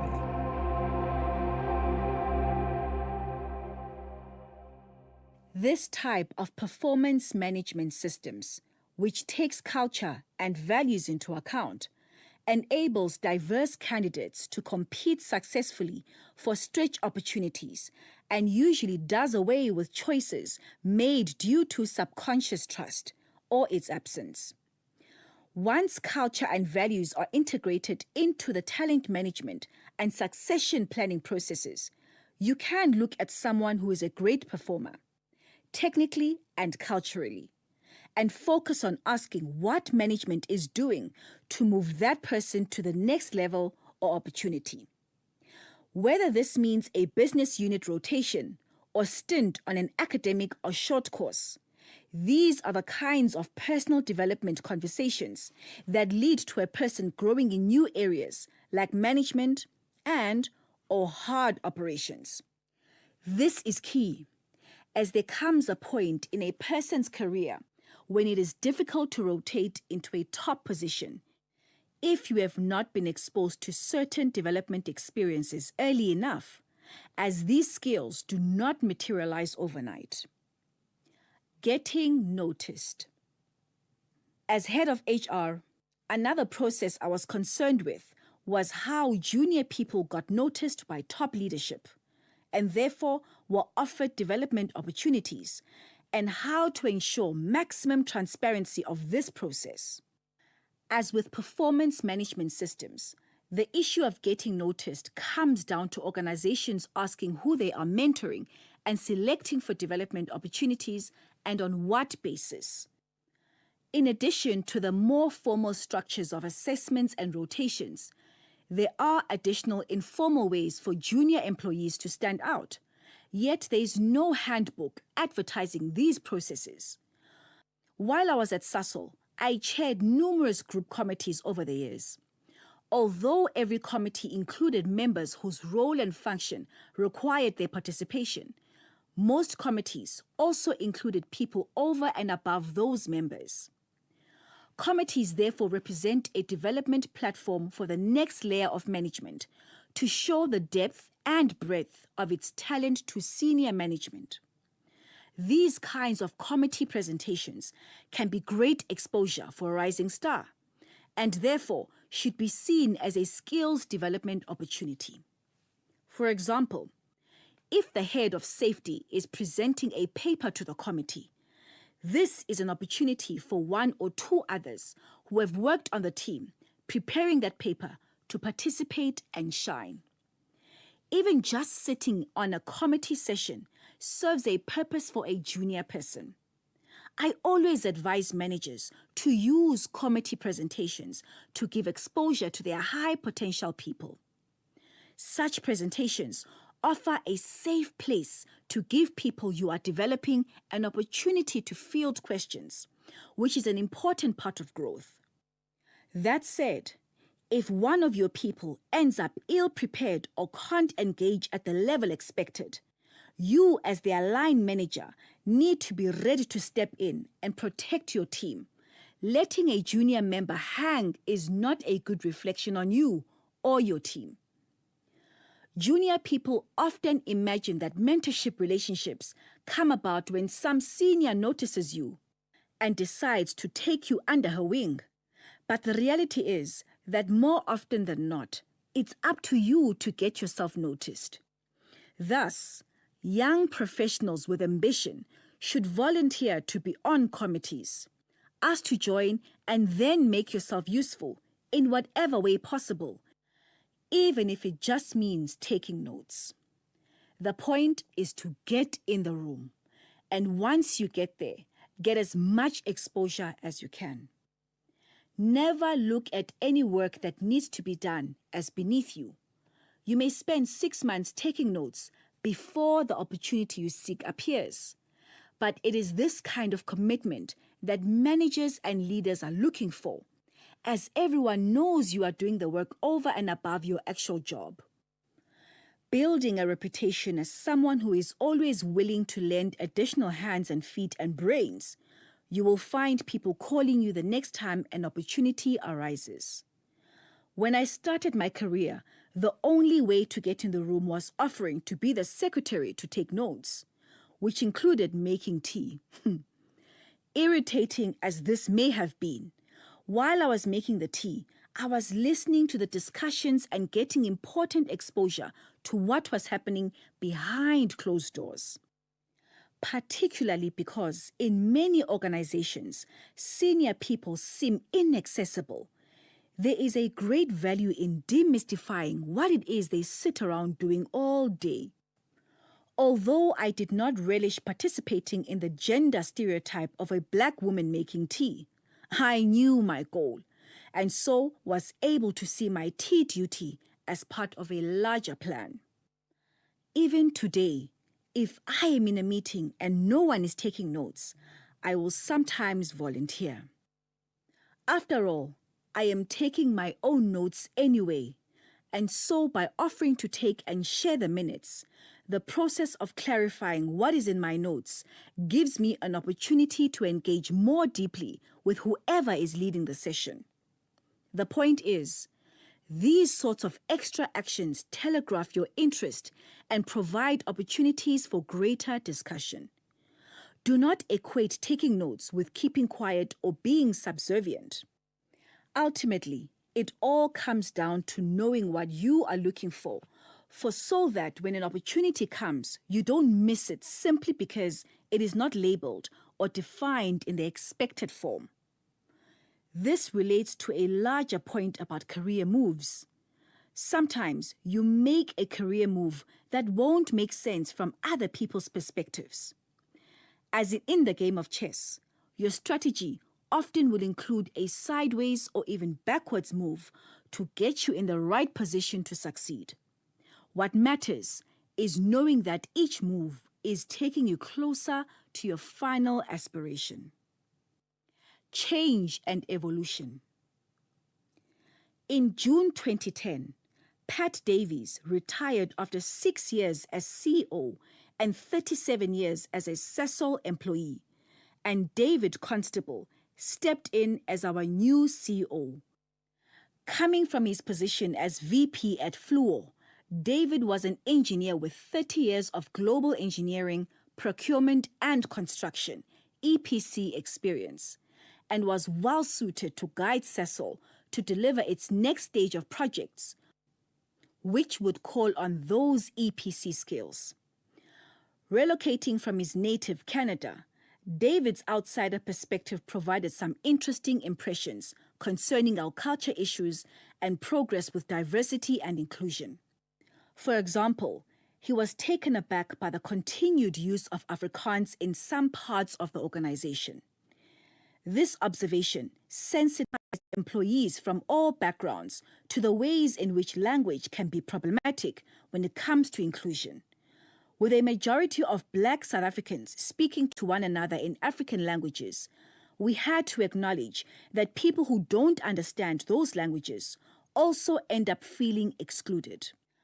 Although Xhosa, Zulu, and Sotho do not carry the same associative baggage as Afrikaans, which historically served as a language of exclusion and was the dominant language in business under apartheid, exclusion is still exclusion. In a country with 12 official languages, if we include sign language, the question of finding a balance between not always speaking a home language while still promoting inclusive culture remains unresolved.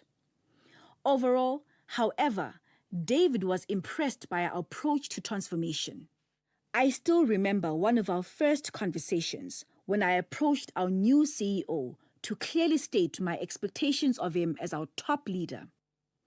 Pat and I had an understanding that he would work with me to champion and visibly lead the transformation agenda, I said. I knew that establishing terms with my boss was unorthodox. But after 5 years running culture change, I was all too aware that I could not do my job properly without his explicit support. You have been chosen by the board, and I'm excited to work together. But I need you to know my expectations of you as our leader in this area, I continued. David was clearly surprised by this, but to his credit, he heard me out. That said, I think it took him a few months to understand my ongoing sense of urgency around culture change. I did not want to lose the momentum we had built as an organization around our values. It's working. Nothing's broken. Why are you going on about it? He would say. You have to own it. It's not my process. It is mine from a function perspective, but it's yours to lead, I would insist in return. It took us a while to get to the point of finding each other, but we got there. After David met with the unions through the Sasol Partnership Forum, as well as the Sasol Black Professional Forum, he understood why the issues remained urgent. In his 3rd month as CEO, sporting a pink tie, David proudly gave the keynote address to about 1,000 Sasol women attending our Women's Month celebration event. Later that afternoon, we all carried on to Orlando Stadium in Soweto to watch Banyana Banyana play and win one of their first Olympic pre-qualifying soccer matches. I was beyond excited. We had found our new transformation champion in David.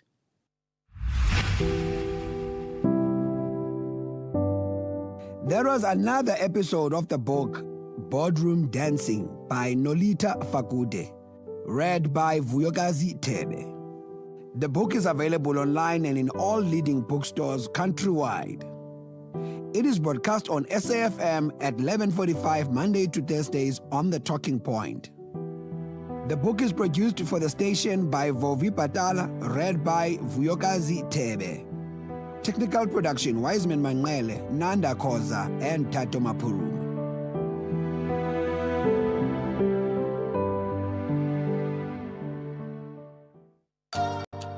This Human Rights Month, we commemorate a significant milestone, the Bill of Rights at 30, making human dignity real. For 3 decades, South Africa's constitution has been a beacon of equality, freedom and justice for all. Yet dignity is not just written in our constitution, it must be lived, protected and upheld every single day. Join SAFM as we unpack the issues that matter, elevate voices driving change, and reflect on the progress we've made while confronting the work that still lies ahead. SAFM, leading the conversations that move us. SAFM 104 to 107 nationwide.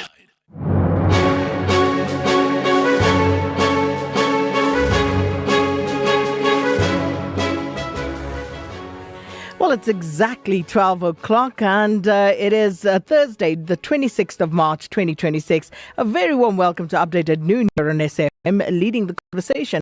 I'm Sina Kaindo. Coming up the next hour. Executive authority and oversight should be worried about the area of procurement and contract management, not just to lambaste the accounting officer on the number of irregular expenditure. The Auditor General Tsakani Maluleke says that the 2024-2025 audit outcomes show little overall improvement across provinces and... What I can tell you is that this thing, the current shortage of diesel, do have a real bad impact on the agricultural sector because we cannot carry on with our daily tasks. An Agri-SA in Mpumalanga has begun assessing the implications of diesel shortages in the farming industry. Coming up in sport. Banyana get their squad announcement for WAFCON. We're going to hear from Panama as they prepare for Bafana Bafana tomorrow and plenty other sport, including the big tennis in Miami. Yeah, that's John Gericke with those details in the second half of the show. In the meantime, let us hear from you. You can write to us via SMS on 41391. Those are charged at R1.50 per SMS. You can also get in touch via X at SABC News_radio or send us a WhatsApp voice note. 0826923909 is the number to dial. Now, these and more stories coming up on this Thursday edition of Updated Noon. First, though, here's your latest news with Ondela Mbana.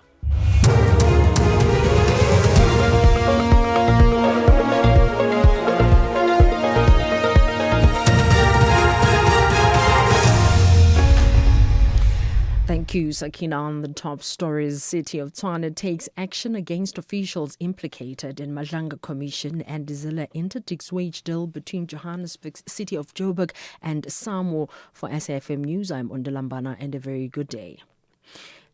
City of Tshwane Mayor Nasi Pimoya says the city is taking action against municipal officials implicated in alleged wrongdoing at the Madlanga Commission.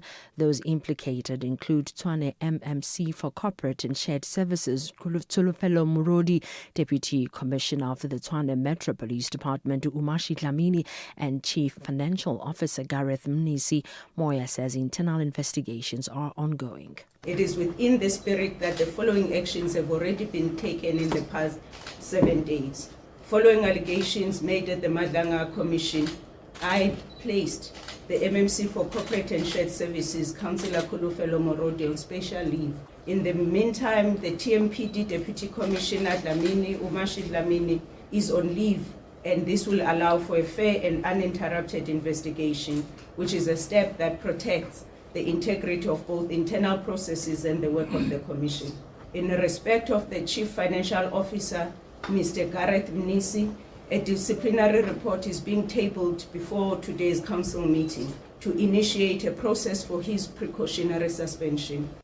Gauteng Community Safety Chairperson Dr. Bandile Masuku says accountability must be allowed to run its full course following charges against senior police officials. 12 senior police officials and a company director appeared in the Pretoria Magistrates Court yesterday in connection with the alleged irregular awarding of a tender to Vusimuzi Ket Matlala's company Medicare 24.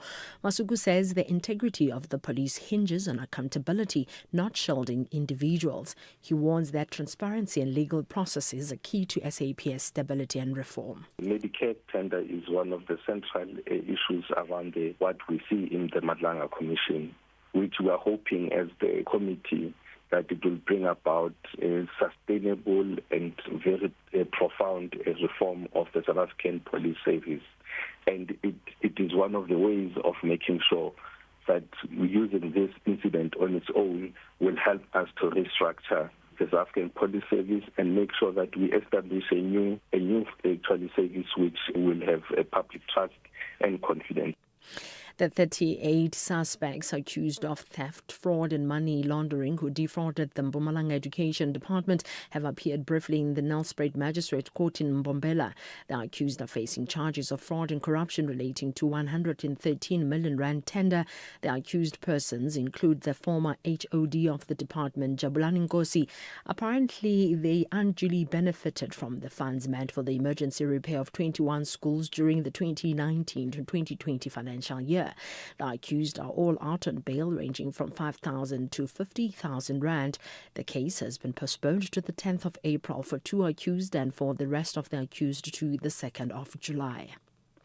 The Johannesburg mayoral candidate Helen Zille has approached the court to urgently interdict the over 10 billion rand wage deal between the city and Municipal Workers Union SAMWO. Zille says the agreement was pushed by the ANC and its partners in council for political reasons. She claims the deal will put the city's finances at risk and take money away from basic services like water, electricity and waste collection. The ANC needs SAMWO to be its foot soldiers for this election. That is the reason that the ANC and its partners like the PA, like Al Jamar, and like the EFF are using your money and taking it away from basic service delivery and the capital budget to fix water and electricity. They're taking that money away to pay for political favors. That's why it's called the politically facilitated agreement. Transport workers in the Philippines have launched a nationwide 2-day strike against surging oil prices driven by the war in the Middle East. Drivers say rising fuel prices have severely affected their income. The BBC's Suranjana Tiwari reports. In multiple pockets of the capital, jeepney and minibus drivers have been gathering along main roads, staging loud protests against the government's response. They say government subsidies are too small and often delayed, while rising food and utility costs are adding to the strain. Protesters are calling for fuel tax cuts, tighter regulation of oil prices and higher fares. Recapping the top story, City of Tshwane Mayor Nasipi Moya says the city is taking action against municipal officials implicated in alleged wrongdoing at the Madlanga Commission. I'm on Lambana for SFM News Headlines at 12:30. Update at noon with Sakina Kamwendo, midday to 1 p.m. Update at noon with Sakina Kamwendo. Well, a very good afternoon. It's 7 minutes after 12. Thank you so much, Onelambana. She'll have your headlines at the bottom of the hour.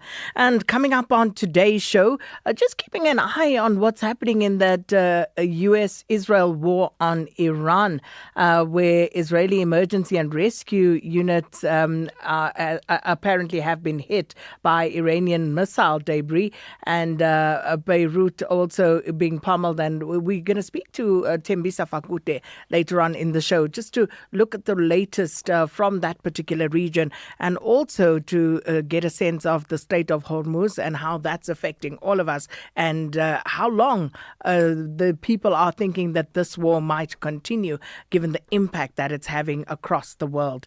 So that's going to come a little later on. The Auditor General, Cathy Mohlahlana, she's just delivered the 2024-2025 audit outcomes, and looking at, of course, what's happening in our provincial and national government sphere, and basically noting that during the 2024-25 financial year, there's been little overall improvement across provinces.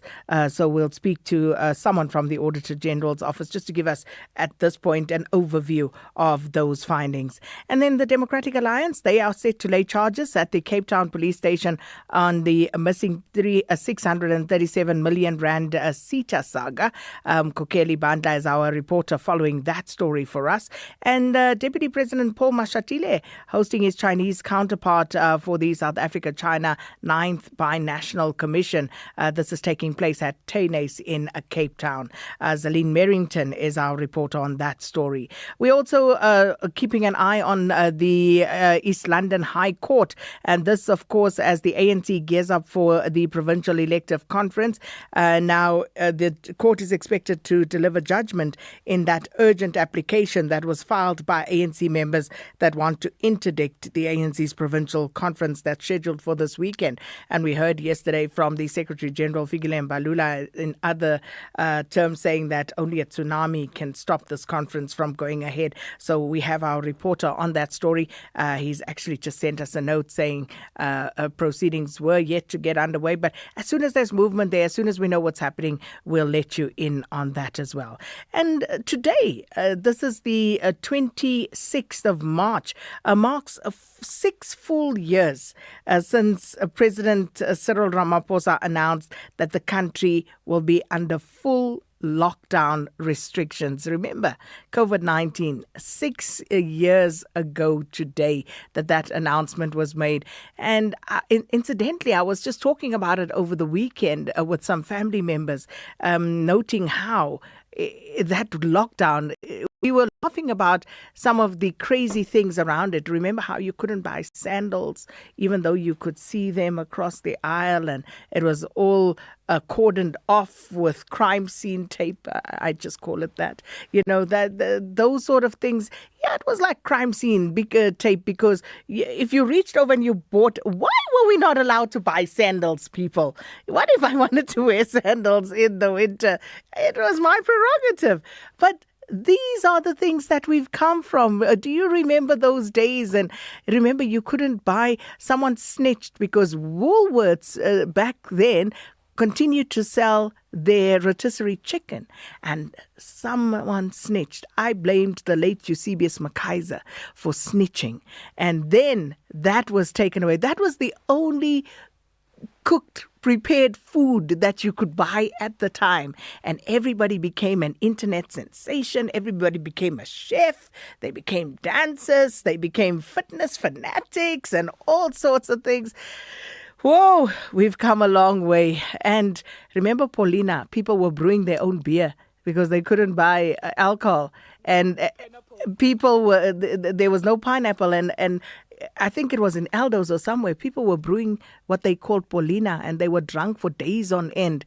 Yeah, we've come a long way. But just thought, it would be interesting to note that today marks exactly 6 years. But what have we learned from that pandemic, from COVID-19 going forward? Should we have another breakout of sorts? What have we learned from that pandemic? We'll try and talk to that. So those are some of the stories that we're following up on. Also taking a look at that diesel situation in Mpumalanga. So let us know your thoughts. Update at noon with Sakina Kamwendo, midday to 1 p.m. 12 minutes after 12 now, the Auditor General Tsakani Maluleke says that the 2024-25 audit outcomes show little overall improvement across provinces. She also notes progress in the Eastern Cape, where health and education improved to unqualified audit opinions. However, she says that the Free State and the Northwest provinces remain among the weakest performers. KwaZulu-Natal and Gauteng, they saw some regressions, particularly in health. And briefing the media, Maluleke highlighted ongoing procurement irregularities and financial mismanagement. The Gauteng Department of Health, much of the problem is about procurement, and that's consistent with previous years. And the attention to procurement not being what it should have been. And year after year, they have an unqualified audit opinion with things on procurement and performance information. And so they are part of that category of auditees that simply isn't moving. Why would that be? Well, Gauteng Health is the biggest healthcare system on the continent with many different facilities. That brings about a particular complexity. So we have to recognize that. But at the same time, in Gauteng, there should be no difficulty in finding the professionals that we need to run that healthcare system. And that'll only happen when there is political will to deal with it. In the absence of that, the problems will continue to deepen. There have been written by journalists, by investigators, by Team AGSA, and others on the problems that prevail in that healthcare system. Unfortunately, very little improvement, very little action on these things. Education regressed largely because of supply chain issues as well. One of their problems is also around infrastructure projects and planning for those in a coordinated way between the department as well as the Department of Infrastructure, so that schools are built where they should be at the right time, at the right quality, with the right level of supporting infrastructure. Just basic things like that. So again, not insurmountable. It's things that can and should be attended to. The police services, they have an unqualified audit opinion with findings. So they too sit in that category. And their findings, mostly about procurement. And that, of course, the Auditor General Tsakani Maluleke. Well, for more, we joined on the line now by the Acting Head of Audit at the Auditor General of South Africa, Dr. Tami Zigode. Thanks so much for your time, Dr. Zigode, and welcome to Update at Noon. Thank you, Sakina. Good day to you and good day to your listeners. Dr. Zigode, thanks for having me. Yeah. An absolute pleasure. So, only 36% of the auditees achieved clean audits and yet managed just 12% of the budget. Now, explain to us, what this means and what we should be concerned about with these figures. All right. Thanks a lot, Sakina.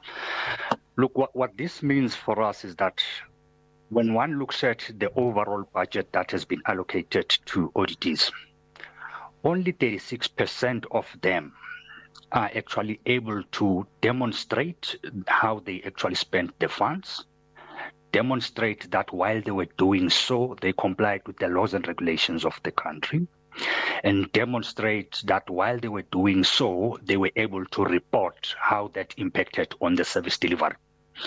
But the big issue which is of concern to us is that when you look at this 36%, the number, when one compares that to the budget itself, it's a very minute amount. So there's big high impact ODTs which are not getting to the clean audits, which is worrying. Because what it means is that from where these high impact ODTs are sitting, the level of service delivery that they should be offering, the service needs of the citizens that they should actually be dealing with are not being dealt with due to either failure of the issue of compliance or being able to actually report on their predetermined objective. That's a seriously worrying trend, because what it simply implies is that there is also an element of a poor quality of spend. So in other words, we spend, but we get no value for what we spend. So the bulk of public funds are in the hands of poorly governed institutions. That's correct. That's correct.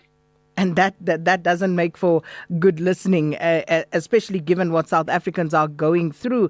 But then also, Dr. Zagode, the AG also revealed that high impact departments to which you've just alluded, responsible for critical service delivery like health, like energy and water.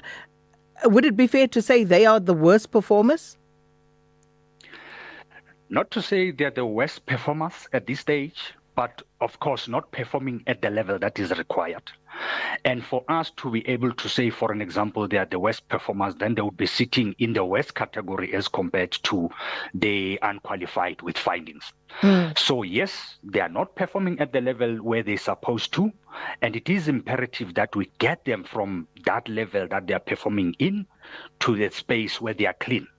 I mean, if one makes an example, to have a high impact ODT sitting in unqualified with findings for a period of 10 years, that means they haven't made any strides to improve either their issues of compliance or reporting on the predetermined objectives, which is the service delivery. And the sad part about all of this, and this is the beauty about what it looks like working for the HSA, is that we talk to the citizens directly, because everything we do on behalf of the citizens of the country. So it's not about the numbers, but it's actually reflective of the lived experiences that the citizens are talking about on a day-to-day basis. So it starts from the governance, all the way to reporting, all the way to how to account for those funds. And everybody is going to keep complaining about, we need additional funds. How do you expect to be given additional funds if you can't account for what you already have? It's a bit problematic. And because as you say that, I'm immediately thinking of the finance minister and treasury when they are looking at budgets. Which were the worst performing departments in terms of the worst, say, three? Sakina, look, we do have a couple of departments worst performing. I think there's a number of them. When one looks at some of those that would say they are worst performing, there's a couple of departments in the transport sector, there's water sectors, and all the other sectors. But just to outline why we're saying a majority of these are a bit problematic. So just to answer your question straight, if one looks at the education and health, those for me should be the ones that are leading in terms of setting an example, because you fail in health, you fail in education, it's got huge implications, not just from the numbers perspective, but from the economic perspective. And they've got huge budgets. And they've got huge budgets. And if one looks at the education sector, if education fails, it's not a departmental issue, but it's an economic matter. Why? Because we're talking of a country that requires skills so that they can be able to fulfill or service the economy that we are dealing with, a huge unemployment. And we're not going to reach that while we still have an education department that is not responsive to the needs of the communities. Health is an even sad case, if I can make an example to say, if somebody requires a health service that is life-changing today, and they don't get it, and they pass on, they're not going to need that service anymore. That's how severe this thing is. And we have to, just round it off for now, because there's so much more that I'd love to talk to you about, but we'll save that for another opportunity. But just looking at what the assessment shows us and the inferences that can be drawn, this is, of course, very worrying, as you've just pointed out, in some instances, a matter of life and death. But you also show that 58% of the auditees showed material non-compliance. But more worryingly, I would imagine, is there is little by way of consequence management. And this is a problem. And I've just linked this in my mind now to what we saw yesterday with General Fanny Masemola in terms of a contravention of the Financial Management Act. And you look at what's happening here, and one has to ask the question about consequences. That's true, Sakina. I think if you look at our general reports, for the past 10 years, we've been reflecting on poor consequence management. And if you have an environment where consequence management is something foreign, it facilitates a culture of the officials acting with impunity. Everybody knows nothing's going to happen to them. I mean, when one looks at the departments, Section 38 of the PFMA becomes very important. Section 55 for public entities becomes very important. And there it lays down very clearly the responsibilities of the accounting officers as well as the responsibilities of the accounting authorities in implementing internal controls, including consequence management among some of the measures that needs to be implemented to deal with all the non-compliances that are deliberately being facilitated, either with the view to defraud one, corruption, or just to squander public resources. That's not a good picture, and the government needs to start taking seriously the issue of consequence management, and political will is the greatest of what we require at this point to be able to address that issue. Dr. Sigote, thanks so much for your time, and hopefully we'll catch up and break down, extrapolate a little bit more detail from this report at a later stage. That was Dr. Tami Sigote, who's acting head of audit at the Auditor General South Africa. Let us know your thoughts. Update at noon with Sakina Kamwendo, midday to 1 p.m. Now, Agri-SA in Mpumalanga has begun assessing the implications of diesel shortages in the farming industry. And this comes after reports of diesel supply constraints affecting certain areas of the province. In Hectorspruit, a fuel supply company has indicated that it is currently facing low diesel reserves due to various factors that include delays in resupply. Now, bulk diesel sales and refueling for farming machines or earth-moving equipment have also been restricted. Rationing has been implemented at one of the fuel stations in Hectorspruit, and this to allow trucks to refuel up to 100 litres of diesel per day. Let's find out from our reporter Michael Ndluli, who's filed this report for us. Concerns are growing in the agricultural and trucking industries in Mpumalanga due to ongoing diesel shortages affecting parts of the province. Agri-SA, which represents 33 farms in the area, is actively seeking solutions to maintain production and ensure steady supply to markets. In Hectorspruit, a farming town in the province, a fuel retailer has implemented restrictions, including limits on bulk diesel sales and the refueling of farming machinery. The restrictions coincide with key harvesting and planting seasons. Agri-SA Mpumalanga Executive Manager Robert Davel says they are concerned about the controlled fuel supply measures. The national organization, they are busy with a survey and to get enough data and for their discussions with the fuel industry to find a solution. But what I can tell you is that this thing, the current shortage of diesel, do have a real bad impact on the agricultural sector because we cannot carry on with our daily tasks. Our farmers, our producers do have a big challenge. Don't help us to have the produce harvest, but you cannot put it or send it to the marketplace. Trucks are limited to 100 liters per vehicle per day. A truck driver, Mthokozisi Mabuza, says many fuel stations are already implementing the diesel restrictions. Mabuza says they are refueling their trucks in Mwamba, Mozambique, before returning to South Africa. The diesel is limited. You get a certain number of liters. Sometimes they give you 300 liters, sometimes they give you 200 liters. To those depots that is available, you queue a long queues to get the diesel, and it affects the production. Once you are queuing the other side, you can't reach the mine in time. It's limited. Deputy President of the Truckers Association of South Africa, Tony Modise, says their concern is the upcoming fuel price hikes due to the political tensions in the Middle East. Modise says they are trying to find solutions to cut the fuel costs for their members. We're trying to figure out multiple solutions for our members in terms of reducing of waiting time, reducing of idling time, and then also finding strategies as well to find routes that are more shorter or rather more better planned to reduce more time on the route for majority of the operators. That should cut the cost of these prices. Modise has called on the government to have a new look on the fuel levies that are to be effected on the 1st of April, as they will negatively impact emerging businesses in the trucking sector. I am Michael Mdluli in Hector-Spruit, Mpumalanga. Meanwhile, the Mineral Resources and Energy Minister Gwede Mantashe has told Parliament that any deliberate attempt to withhold fuel from the market would not be tolerated. Mantashe warned petrol stations that withholding fuel is illegal and has promised to prosecute those found to be doing so in South Africa.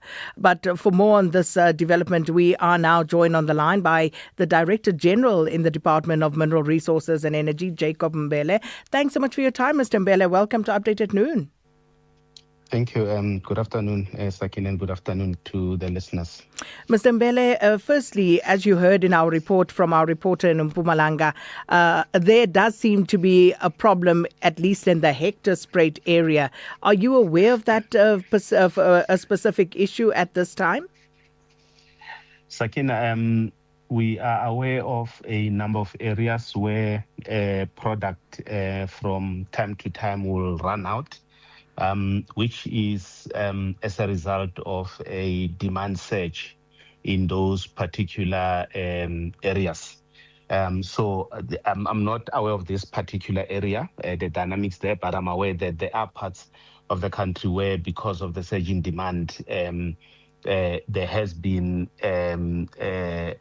impact on the rate at which product is supplied. You would understand that the logistics processes and systems that are in place, they are designed to cater for known demand or a certain flow of demand. And when there's a surge, it obviously puts strain on resources. And what do I mean by this? If you have a filling station where a truck goes and replenish the product once a day, if product now runs out quicker than it was planned, it means then the truck has to make 2 or 3 trips. And that will also depend on the proximity of that station or filling station to the next available depot. So yes, the surge in demand is creating a challenge in some of the areas, and this we find that it is specific to diesel. And we know, I think at this point, what the reason is for that, Mr. Mbele. First off, we are expecting a major spike in the price come next week. And to that point, I think this may be why some retailers are withholding fuel so that they can perhaps maximize on profits when the higher prices kick in.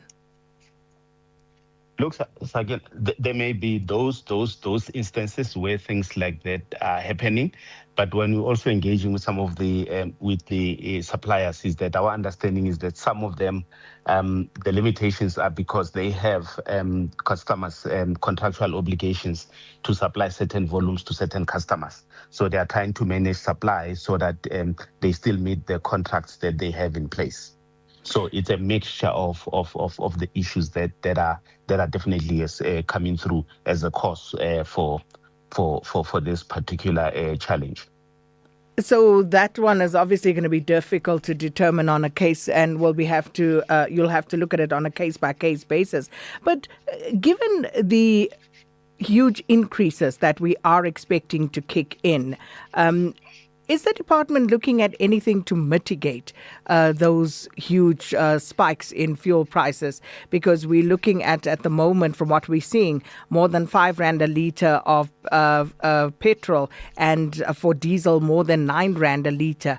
And we see in countries such as Spain where they have tried to mitigate by removing or reducing some of the other costs on the fuel prices.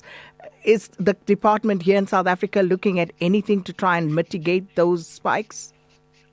Looks again, maybe let me first start by indicating that issues of taxes, I've seen calls for taxes to be reviewed, etc. Those are the domain of National Treasury. I'm aware that obviously the message has reached them. The Minister of National Treasury also indicated yesterday that he will engage with our minister as directed by Cabinet in terms of looking at the pressure that the consumers are going to be facing. So at this point in time, I think it will be premature for me to communicate anything to the general public. I think we'll have to await for those conversations with National Treasury to happen, and at the right time, a pronouncement will be made. Fair enough. Any indication to communicate? That's fair. Any indication as to when that meeting will take place? No, I cannot confirm that at this point. All right, we'll leave it there. Thanks so much, Mr. Jacob Mbele, Director General in the Department of Mineral Resources and Energy, and of course a very important meeting there with his minister, or the minister of his ministry, Gwede Mantashe, and of course Treasury, because I'm not sure whether we would be able to absorb those hikes. As I say, 5 Rand, some 20 odd cents per litre for petrol, and more than 9 Rand for diesel. I'm not sure what we're going to do and whether we would be able as consumers to absorb that. But of course, we'll wait to hear about that proposed meeting between the Minister of Finance and of course the Minister of Mineral Resources and Energy. With that, here's Onde Lambana with your latest headlines. Thank you, Sakin. On the news headlines, the DA says the law must take its course following reports that the National Police Commissioner General Fani Masemula has been issued with summons in connection with the controversial 360 million Rand Medicare 24 contract. City of Tshwane Mayor Nasipi Moya says the city is taking action against municipal officials implicated in alleged wrongdoing at the Madlanga Commission, and the National Consumer Commission has announced a recall of certain 2022 to 2026 Ford Transit and Tonio custom vehicles sold nationwide. A full update follows at the top of the hour. Economic news on SAFM. Facts and figures you can count on. So, looking at the pain at the petrol pumps, let's see what's happening on the rest of the markets. And the Rand trading at 17 Rand 1 cent to the US dollar, 22 Rand 70 cents to the pound sterling, and 19 Rand 67 cents to the euro.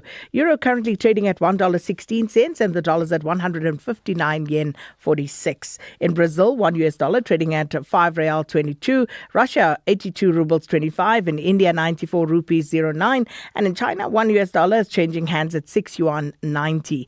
Asian markets mainly weaker at closing bell. Japan's Nikkei lost 0.3%. Hong Kong's Hang Seng has dropped 2.1%. China's Shanghai index fell by 1.1%, and India's markets higher at the close of trade. The JSE red across the board at midday.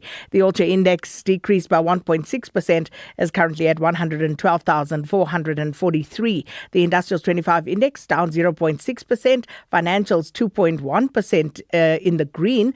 Top 10 Resources Index that has advanced 4.5%. Precious Metals and Mining Index 5.4% to the good. And then European markets extending losses. Britain's FTSE 100 is off 0.7%. The CAC 40 in France has fallen by 0.6%, while Germany's DAX is 1.1% lower. Looking at commodity prices, gold trading at $4,430 per fine ounce. Platinum's at $1,884 per ounce, while the price of Brent crude oil is at $106.07 a barrel. SAFM Sport with John Gerika. Well, hello. How's it? Listen, I see some companies at least, are telling those who can work remotely to go back. Yeah, I'm thinking about doing it. I mean, from home. Let's face it, I don't work very hard, right? Don't say that. Oh, sorry. I work so very hard that I don't know. I'm indispensable. Yes. But I think being from home could be an advantage, Yes. if you can. Yeah, make the case for working from home. I can't. Well, the one is that I don't can't work. help you on air. Just read the sport. All right, Desiree Ellis, the coach of Banyana Banyana, has announced a 24-player Banyana squad for their friendlies against Algeria. That's in preparation of the upcoming WAFCON. The squad includes key returns from Hilda Machai and Kaylin Swart, includes a mix of experience and emerging talent, while star forward Thembi Kgatlana is absent due to injury. Over the last year, we've played a lot of teams that have challenged us physically. Algeria is similar to Morocco, very organized. During WAFCON, sometimes played with a low block, and I think that's a challenge also to break down that low block. But also they're very good on the counter, very good possession-wise. So it will really challenge us. We have to be tactically disciplined. Meanwhile, Panama have been putting on final touches ahead of their friendly against Bafana tomorrow evening. The squad arrived in phases this past week, have been acclimatizing to local conditions, Durban's humid climate. Many selections within the squad are seasoned internationals. They've featured in major tournaments including FIFA World Cups and the CONCACAF National League. Players bring experience from European competition as well, while utility midfielders and wingers add depth and creativity. The inclusion of emerging talent from abroad signals Panama's intent to strike a balance between tried and tested performers and youthful energy. The match is at the Moses Mabhida Stadium. Kickoff is at 7 o'clock. Gates open at 4. Tickets $80, and there is no reserved seating. Plenty football matches happening today in Africa and in Europe. There's AFCON qualifying. The prelim rounds sees Djibouti up against South Sudan at 3 o'clock. Seychelles host Lesotho at 4. In Europe, it's the second round of qualifying for the World Cup. And the teams are paired. The winners of tonight's matches, just one leg, the winners of tonight's matches will meet each other in a final. The winners of those finals advance to the World Cup that'll be happening in Canada, the US, and Mexico. Mm-hmm. So Turkey against Romania today, Slovakia against Kosovo. Mm-hmm. Then the Czech Republic against Ireland, and Denmark against North Macedonia. So that's, and then Wales against, this is a fascinating one. Wales against Bosnia and Herzegovina. We say, well, okay, Wales should win that one. Mm-hmm. All right. But Italy are in the second round. So this is one of the biggest World Cup winning sides around. They meet Northern Ireland today. So we still don't know who's going to win today. And then can Wales beat Italy or Northern Ireland? Let's hear from Northern Ireland coach Michael O'Neill. But they're a team full of players who play for, Inter Milan, Roma, these types of clubs. But, we have aspirations of our own in that situation. And I think that, the important thing is for us not to be overawed by that. I don't think this squad will be. I think this squad is, whilst it's young, I think they've embraced the challenge of the campaign. I thought we had a strong campaign, just missing out in second spot. We had a strong Nations League, and it's given us an opportunity, obviously, now for the World Cup playoff. And then also Poland against Albania and Ukraine against Sweden. So it's probably a Poland-Sweden final, maybe. So still lots to do in Europe. Still lots to go before those World Cups. There's rugby to look forward to. Ticket sales for the Nations Championship tests in South Africa. The Springboks meet England, Scotland and Wales. Go on sale on the 2nd of April. That's next Thursday. Tickets are priced from it says here only, but compared to the Bafana game. Bafana game, $80, right? Mm-hmm. If you want to watch England, 450 Rand. You want to watch against Scotland, 375 Rand, and Wales, 250 Rand. So they've made the prices based on how good the competition is. Some other rugby news. The Hollywood Bet Sharks have stuck with a winning formula for the URC clash against Cardiff in Durban this weekend. JP Peterson's named an unchanged starting lineup after the strong performance against Munster last weekend, back in continuity as they look to build momentum. There's a change at the back, though. Ethan Hooker returns at outside centre to strengthen the midfield along with Andre Esterhuizen. In tennis today, it's probably the highlight day today. Francois Tiafoe takes on Yannick Sinner. Coco Gauff against Karolina Muchova. Then the late matches sees Francisco Garaldona, the 18th seed, against Alexander Zverev. And then Arina Sabalenka against Elena Rybakina. It's a rematch of Indian Wells final. Sabalenka was asked about the rivalry. I love it. I love it so much because I feel like when someone pushes you to the limit, this is the moment where you grow, where you become a better player, and where you actually test your level, your strength, and I absolutely love it. And we've been playing a lot of matches in recently actually, and all of them been a battle, all of them been a show, and I'm super excited facing her, and just cannot wait to step on the court tomorrow. Dorian Godin won stage 3 of the Tour of Catalonia yesterday. He retains his overall lead of the event. Remco Evenepoel is in second place, 11 seconds back. He had a crash in the last kilometre yesterday. He was trying to make up some time, but he crashed very close to the finish. Tom Pidcock is 16 seconds back. Jonas Vingegaard, 18 seconds. And finally, Formula One news. There's going to be changes to the energy management system of Formula One cars ahead of this weekend's Japanese Grand Prix. If you understand anything that's happening in those cars, you're a super scientist. Anyway, they say that these changes are going to make racing easier to follow, with drivers given clearer limits on how they use the car's electrical power systems. In other words, what it means is it'll be more consistent racing and fewer confusing strategies, according to the FIA, helping fans better understand what's happening on track. You don't say. Yeah. I thought after Bernie Ecclestone, things would become simple. Whoa, was I wrong? It's something to do with the super clipping. There's always something. Yeah, I have no idea what's it. In other words, the cars can't go as fast as they possibly can anymore. It's all just like... Yeah, if it's not the tires, it's the engines and the flappy flaps. Always something. It's just make them go as fast as they can for as long. Isn't that what it should be about? Yes, to me that's what Formula One should be. Right? Just go. Yes, that's what we want to see. Make it safe. Whatever, yes, and with limits in certain instances, but let's see who can build the fastest engine and who is the best driver. That's what we want to see. Okay, bye. Update at noon with Sakina Kamwendo, midday to 1 p.m. Good afternoon, Sakina and your team. Bato, I hear they say there is a shortage of diesel. Where is Gwede Mantashe? He said most people they mustn't panic. They mustn't panic, they must be free. Call Gwede Mantashe to explain. Yesterday, Gwede Mantashe said there's no such a thing of shortage of diesel. He need to come to explain. He said people they mustn't panic. They can go to take oil to Nigeria. Hey, he says lots of things. I know if I hear in Mpumalanga there, you are getting only 100 liters, other garage 200 liters. Gwede Mantashe, please come to explain. So what are we going to do with this situation that is happening in Mpumalanga? Because if we said people, they mustn't panic. See, Sakina, call Gwede Mantashe to come to explain. We need solution. Good day. Bishop Makwana from Lewahomu, Zone F.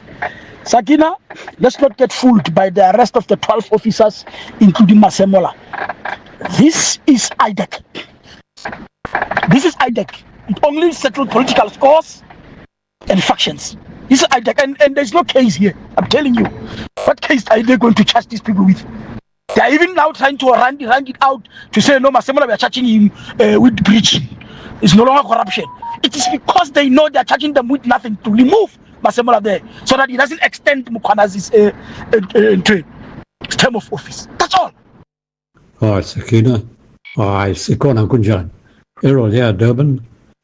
Julius Malema didn't do himself any favors or win any friends by calling Nhlanhla Mkhwanazi a coward. He called him a coward because he says Mkhwanazi made allegations against him when he, Malema, wasn't present in the ACOC committee. But his allegations were a referral to his being a close friend of General Sabir and General Khan, both of were allegedly involved in criminal activities. And of course, Malema was also bidding for an illegal tender for a security company. And I mean, General Mkhwanazi to me was very brave for exposing that most of the top officials in the police force. Sakina Kamwendo on SAFM. Well, thank you so much for your views. Interesting, I must say, very, very interesting. And speaking of, COVID, and we're going to go to that story in a moment.